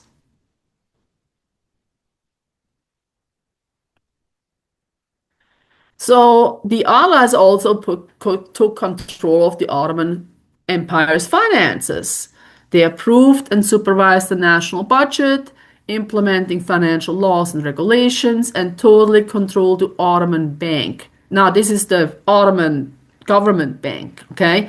And the Ottoman Public Debt Administration, which still existed, okay, which we talked about earlier, was redesigned to include only British, French, and Italian bondholders. And also the capitulations of the Ottoman Empire, which had been abolished in 1914 by Talat Pasha, were restored back. So these are the special treatments, special permissions given to foreigners by the Ottoman empires that had been abolished and were restored.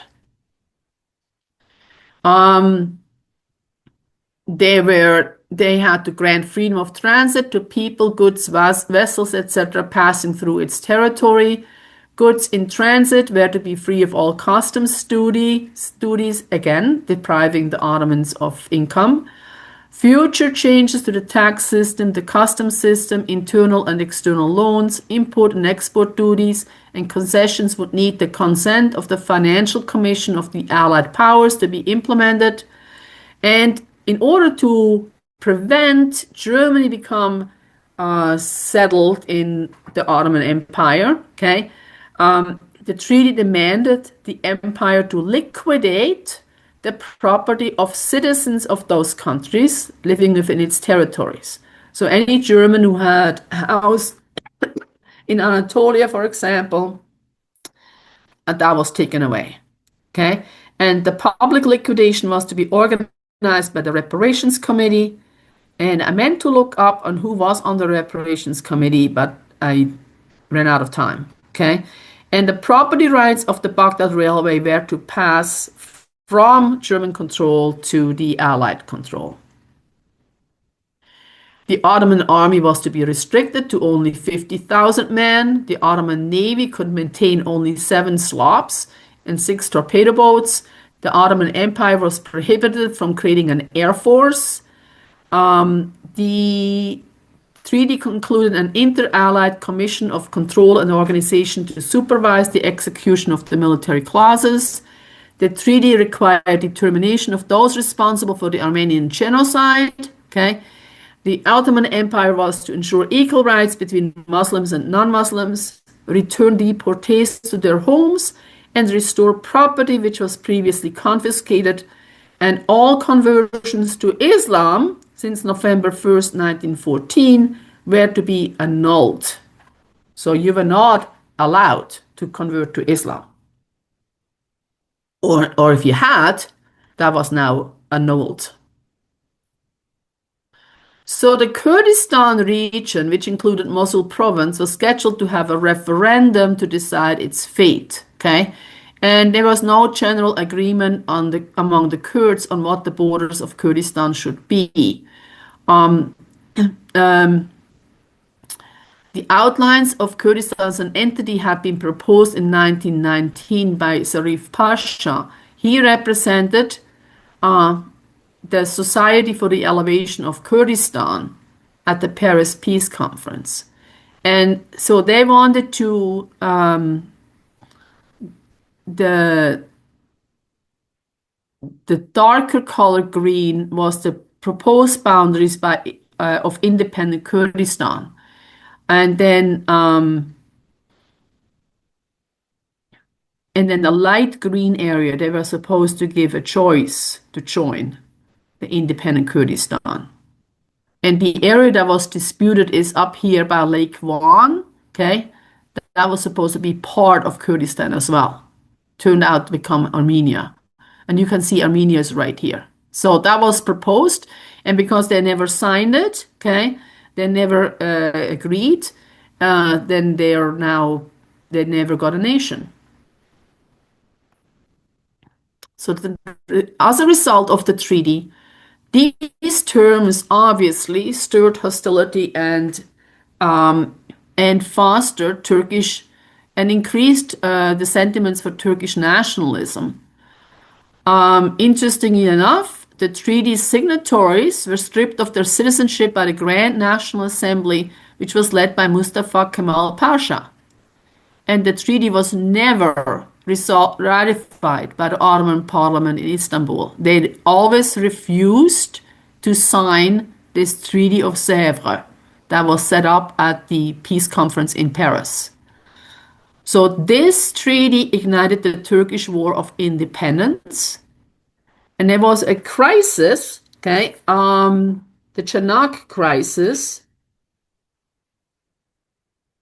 of September 20th, 1922, which almost created a new war between the Britain and Ottomans over the neutral zone of the Straits. And this crisis created the force to, well, it basically forced the Allies to come back to the negotiating table with the Turks in November 1922 over the issue of Istanbul and the Straits.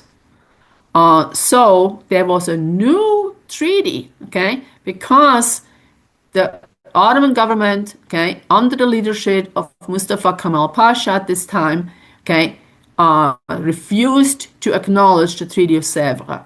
Okay, think about this. They had the guts to push back. They didn't just meekly surrender, but they pushed back, okay? And they said, no, we do not accept this Treaty of Sèvres. And ultimately, another treaty was held, the Treaty of Lausanne in 1923. Okay.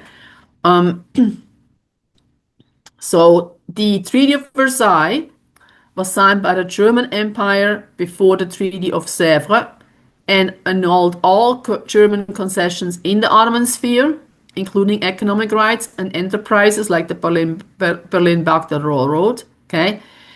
Also, France, Britain, and Italy signed a tripartite agreement on the same date. Okay, that confirmed Britain's oil and commercial concessions and turned the former German enterprises in the Ottoman Empire over to a tripartite corporation. And the Turkish nationalist leader organized a rebellion against the treaty just before the Grand Vizier of the empire ratified it. And Pasha, Ahmed Pasha, the Grand Vizier, was defeated, and Kemal refused to sign the treaty, which he saw as needlessly harsh. And Kemal argued that the treaty punished the people of Turkey and not the leaders of the Ottoman Empire who had led the country into war. As a result, the Allies and the newly formed Turkey had to begin negotiations again. This led to the Treaty of Lausanne, which annulled the Treaty of Sèvres. Okay, so, in April 1920, the Ottoman Parliament was officially disbanded by the Allies due to the overwhelming opposition of the Ottoman MPs to the provisions discussed in Sèvres. So the Ottoman Empire, the Allies disbanded the Ottoman Parliament because there was too much opposition. Then for 3 years, the Turkish War of Independence took place.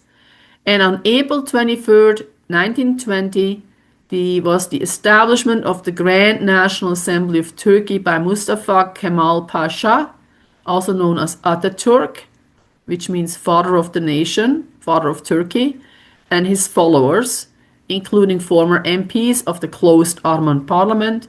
And this became the de facto new government of Turkey, the nation of Turkey, not the Ottoman Empire. It's called Turkey now. And the Armistice of Mudros was superseded by the Treaty of Lausanne, signed on July 24 of 1923, following the Turkish victory in the War of Independence. So this is the Treaty of Sèvres on the left.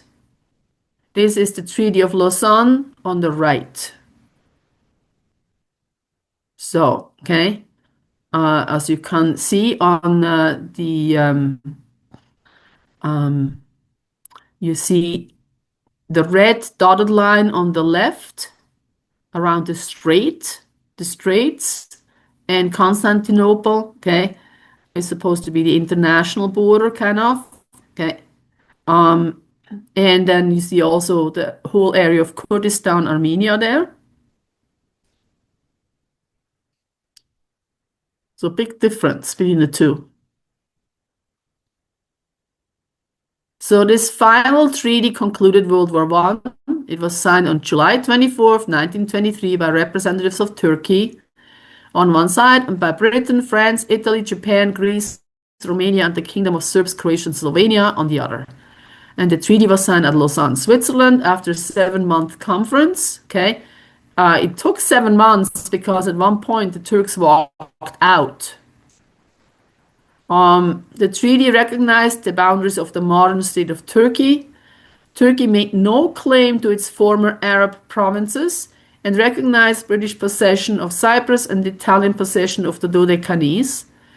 The Allies dropped their demands of autonomy for Turkish Kurdistan and Turkish cession of territory to Armenia, abandoned claims to spheres of influence in Turkey, and imposed no controls over Turkey's finances or armed forces. So a big change from the previous treaty. And the straits between the Aegean Sea and the Black Sea, which had long been a cause of diplomatic controversy, were declared open to all shipping. And this is a sad end, The 1923 population exchange between Greece and Turkey, was the mass expulsion of approximately 1,221 400,000 plus Greek Orthodox from Asia Minor, Eastern Thrace, and the Caucasus, and 355 to 400,000 Muslims from Greece. Most of these people were forcibly made refugees and de jure denaturalized from their homelands. So if you were a Turk, okay, if you were a Muslim in Greece, you were sent out of the country, you were made to leave, okay?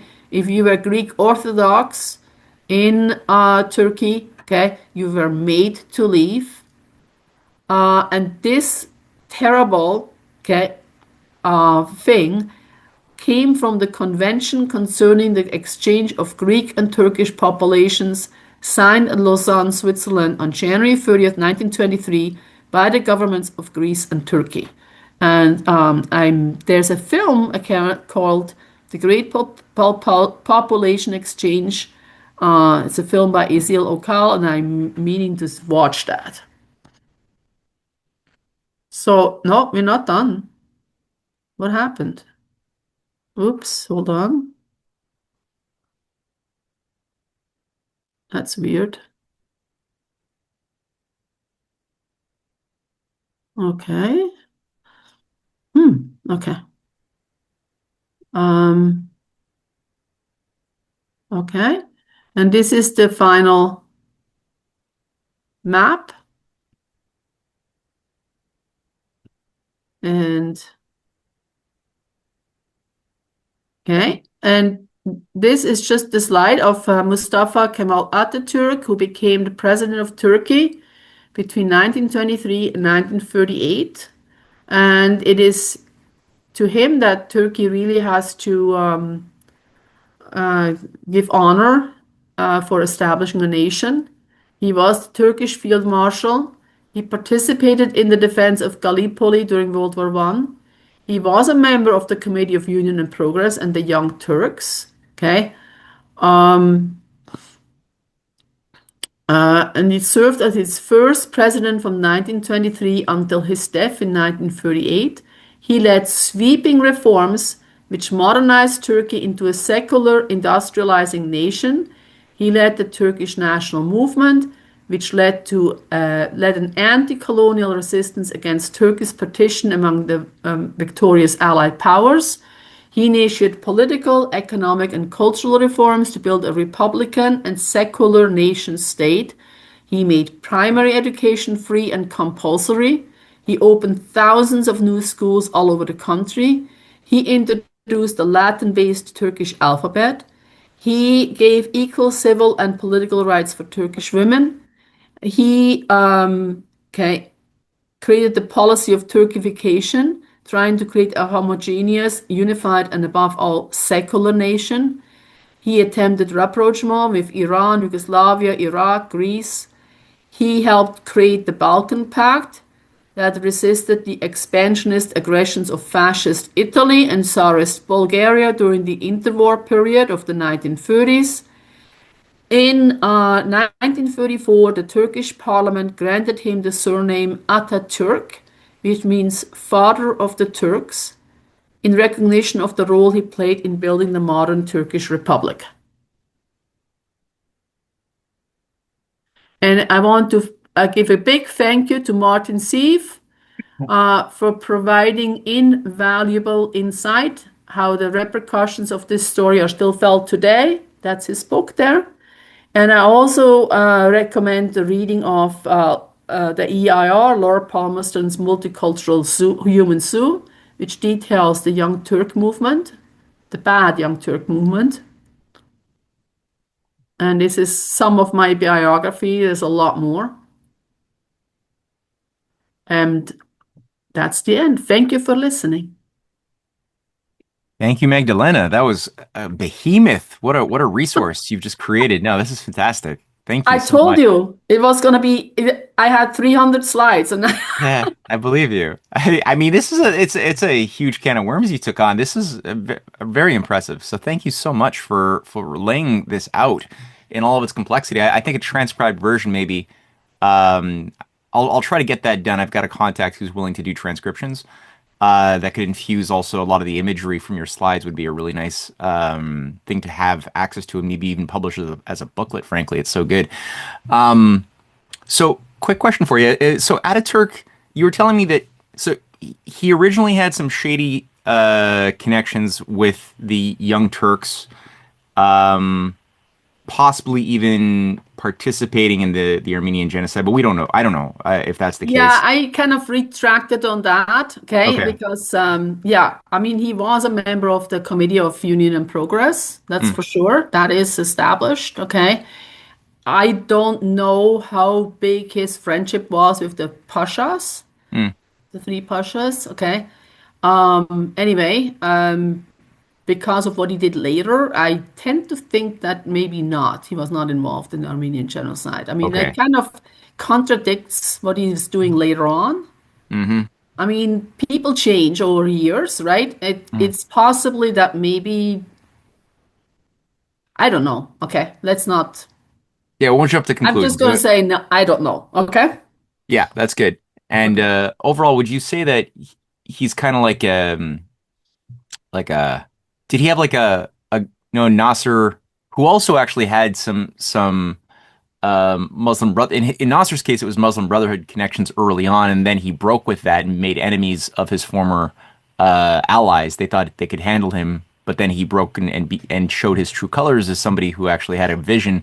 Would you say that Ataturk also displayed sort of like a proto pan Arabic or like a vision that involved working with other nations that had been manipulated by the British Empire to build something, or is he more focused on Turkey per se and just getting Turkey back on track? And I mean, he did try to establish relationship with other nations. I mentioned that at the end there, the last yeah, slide. right. Okay, I do not know enough. I think you could do easily another whole class just on Ataturk. Okay, Hmm. that you could do many other classes on this whole thing. Hmm. Okay, I mean, I did not discuss what happened to the Husseini, the sons, the three sons of al-Husseini, okay, the Sheriff of Mecca and Medina. That's another class because that Right. was very interesting also, okay. Then there's another section about Persia and how Russia and Great Britain divided up Persia. That's another class. Right. And then there's Kuwait, the whole story about how Kuwait became a British protectorate. Okay, that's another class. I there was so many different things that were all very, very, very interesting. But I had to limit myself because otherwise we would be sitting here till tomorrow. Yeah, amen. Yeah. Okay. Jerry has a comment. Go, Jerry. Yeah, I just wanted to say because lived through Madeline putting together her last class and this one, and it just became so obvious to me that with the assassination of McKinley in the United States, and then, Bismarck being kicked out of power in Germany and Sergei Witte out of power in Russia, that there's no good guys in this story. All of these countries of Europe went along with Edward VII, and this idea of empire is just, it's the whole World War I is just such a horrible story because there's no good guys left. And I just wanted to mention that because it just, if you put the two classes together, that's the thing that really stood out to me, because we're always trying to look for good guys and bad guys fighting each other. But until you see the emergence of Kemal Ataturk, there's no good guys. It's just horrible. What a horrible story. Anyway, I just wanted to say that, Magdalena, if you wanted to comment on that, you can. Okay. Yeah, yeah, it was hard. Anyway, it was hard looking at this, and everybody was just dealing with each other, wheeling and dealing. And what struck me the most in this whole thing is that they had all these secret negotiations, secret treaties going on, and the people that they were discussing, they were never invited. They were never part of it. Okay, and I'm going like, how can you just willy-nilly decide over entire nations, millions of people, just like that. What kind of character you have to do that? To be able to do that? That's just crazy. And then I thought to myself, oh, but I'm sure that's exactly what's going on now. Right? Okay. That's exactly what's going on now. This kind of Yeah. dealing and wheeling and you get this and I get that and okay, who cares what they think, right? Yeah, it's really disgusting how this game, like this is the great game, I guess, perversely discussed by Churchill and company because they see the world, they love that idea of a world without nation states and instead with just Ah, might makes right okay. empire, law of the jungle stuff where it's all everything is backdoor, backstabbery, mafia logic. They get their rocks off Yeah. on that type of Well, play. remember my third slide, that one about the quote from H.G. Wells, right? That was a great quote. That was the thing. Okay, that's the idea. What you just said, okay? The idea of nation states. Just get rid of it, right? Mm-hmm.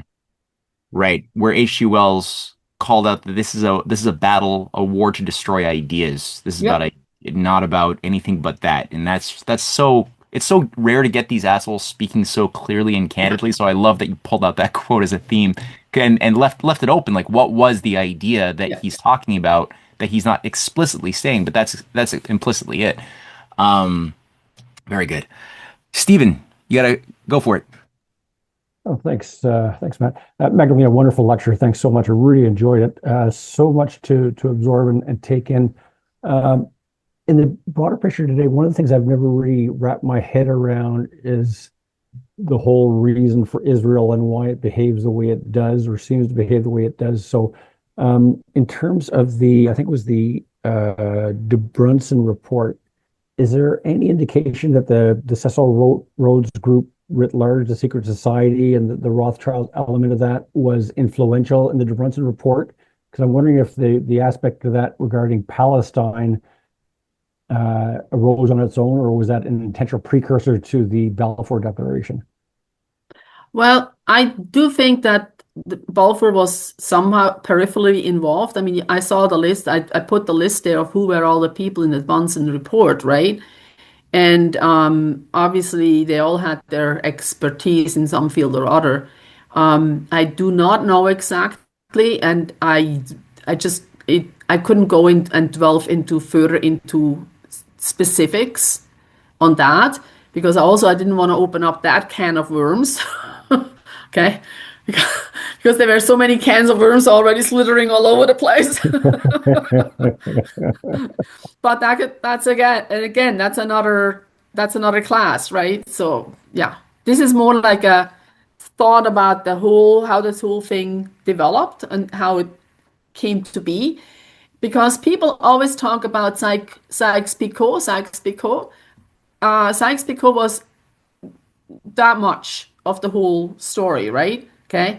Sykes-Picot was just one little sliver in this whole dividing up.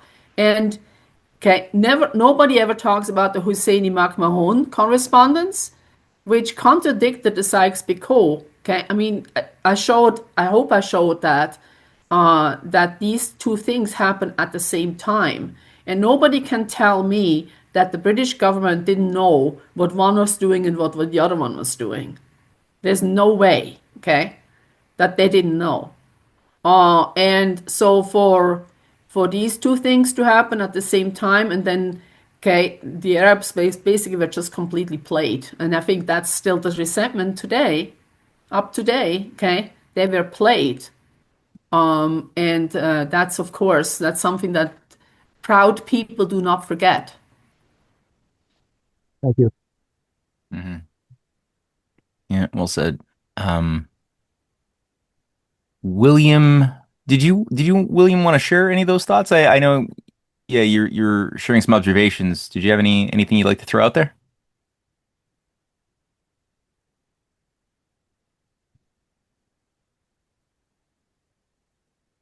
Oh, all right, let's go with Richard.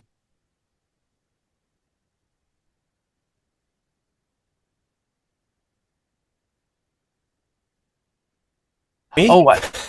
Yeah, I just realized as I was looking, I just saw your name with activity, and then I just realized you were just making a little pun. Okay, A little pun. That's all it was. Just okay. a little pun. On a I sex was very informative. a sexiopath. Okay.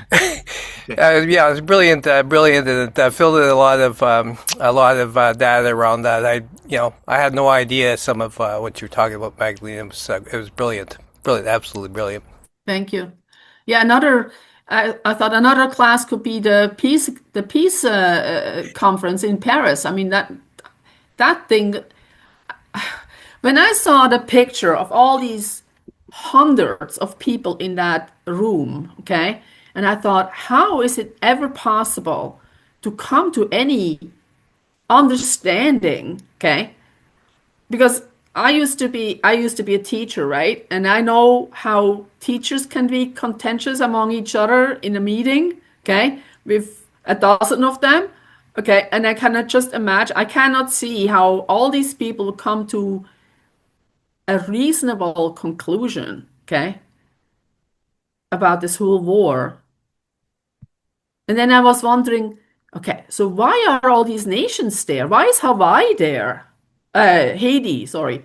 Why is Haiti there? I'm going like, and so this whole peace conference was very, very interesting in terms of all these different countries saw an opportunity.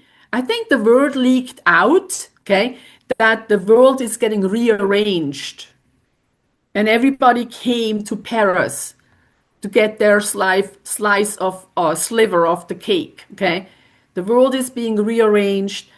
Make sure we get there so we get our part. And from that's what I was thinking when I was looking at all of this. So again, Paris conference could be another class. Anybody wants to take that on? Monty, is that you raising your hand to volunteer? Oh, Monty's volunteering. No, I'm not going to. I'm not going to.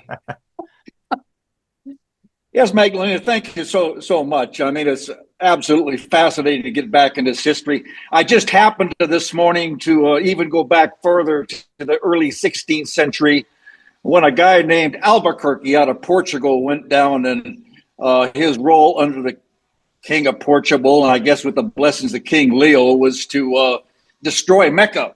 And it was a very interesting half-hour documentary on YouTube I just happened to see. But my question relates to how it is that Persia, or modern-day Iran, seem to have somewhat dodged the bullet insofar as being broken up and balkanized. In other words, they were somehow able to maintain their civilizational state and their cohesiveness. And I brought this up to a professor at the University of Tehran briefly, which may have bear into this somewhat, in that the Shia Muslims seem to have more of a cohesiveness, whereas the Sunnis, not having a grand leader, they were more diverse and more susceptible to being recruited into some kind of intrigues or terrorists. I mean, most of the terrorists in the world that were recruited by the CIA and so forth came from the Sunni. I'm just wondering what might be your observation insofar as how it is Persia was able to dodge the bullet with a lot of this, where the other states were broken up. Okay, well, that's a good question. That's another class, okay, what you could do. So Persia had the fortune, maybe, or the misfortune, whatever you take, to be close to India, okay, which was run by the British Raj out of India, okay? Okay. And on the north of Persia, of course, is Russia. And you have Afghanistan, okay? And at one point, and people don't know that, okay? People talk about Sykes-Picot and the British mandate and the French mandate in the Ottoman Empire, okay, or in Turkey, okay, or in the Middle East, anyway. Do people talk about how the Brits and the Russians got together and did divide up of Persia into Russian sphere of influence and British sphere of influence? That happened. Okay. That happened. Okay. And even the Persians, when they were setting up their whole national assemblies and so forth and so on, okay, they had to deal with the Russians who were in the north. They had infiltrated. They had military in the north, and at one point tried to stop the parliament in Tehran to assemble. Okay, so that was so between the Russians and the Brits, Persia was run that way. All And right. yeah, so that was interesting for me too. I didn't know that at all. Okay, but that's how they kept under control and out of the whole thing. That Iran was actually interesting enough. Yeah, it was so-called neutral. Okay, but it was because of this Russian and British kind of mandates over these areas of Persia. It would be good to have, yeah, a class on that too. There was also something interesting because in 1911, I think it was, they actually, the Persian government they needed help organizing their finances, and they got this American guy. Oh, what's his name now? I forgot his name. This American guy came in and he ran the finances for Persia. Okay, he had done something similar to Cuba, I believe. Okay, and they loved him. The Persians loved him, and he wrote a book talking about the strangling of Persia by the Brits and by the Russians. So that would be interesting to look up too. I forget now what it was. What his name was. Yeah, Very interesting. Thank you. yeah. Yeah, it's really interesting around that period of the end of the 19th century and early 20th, how you had these strong Promethean followers of Henry C. Carey and the American system doing a lot of great work internationally, trying to provide a healthier idea of trade and development to India and to China and to even in Japan and Persia and Egypt. I mean, Egypt too. I was reading, I think it was a Hussein Asghari article that was going through how you had American um, followers of Ulysses S. Grant training the military youth of Egypt in the whatever 1880s or something like that for a period that on West Point principles, like a healthier West Point idea that kind of came undone pretty quickly. But still, I mean, that's just these stories are just so fantastic and how they've been suppressed. Yeah, it creates a lot of incentive for diggers to go mining for discoveries. Yeah, and then I didn't even discuss the whole issue of oil. That's Right. another class. Right. Dear God. Yeah. Well, in that sense, yeah, William Engdahl's. Have you looked at William Engdahl's book, The Century of War, in your research for this presentation? Not for research of this presentation. I have read it a long time ago. Long time ago. No. Yeah. Well, we're hitting the 2.5 hour mark. I'll give people one last chance to toss out a thought or a question. If you have something on your mind that you want to share, now's the time.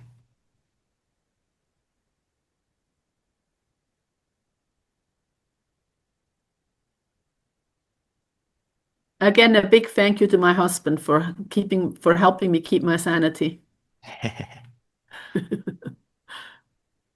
All right. Thank you so much, Magdalena. Thank you, Jerry, as well for doing your bit as a collaborator. And thank you, everybody, for joining us this week. Next week, we have something planned here. Let me just open up the scheduling thing here.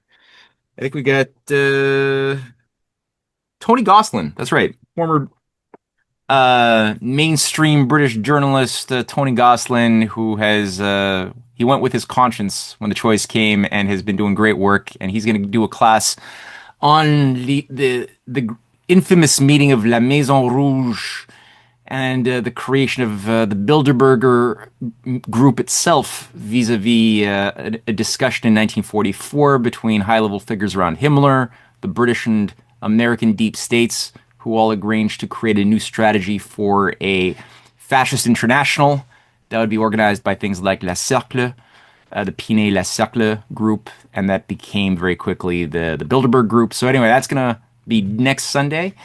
Thank you, everybody, for staying on, and see y'all then.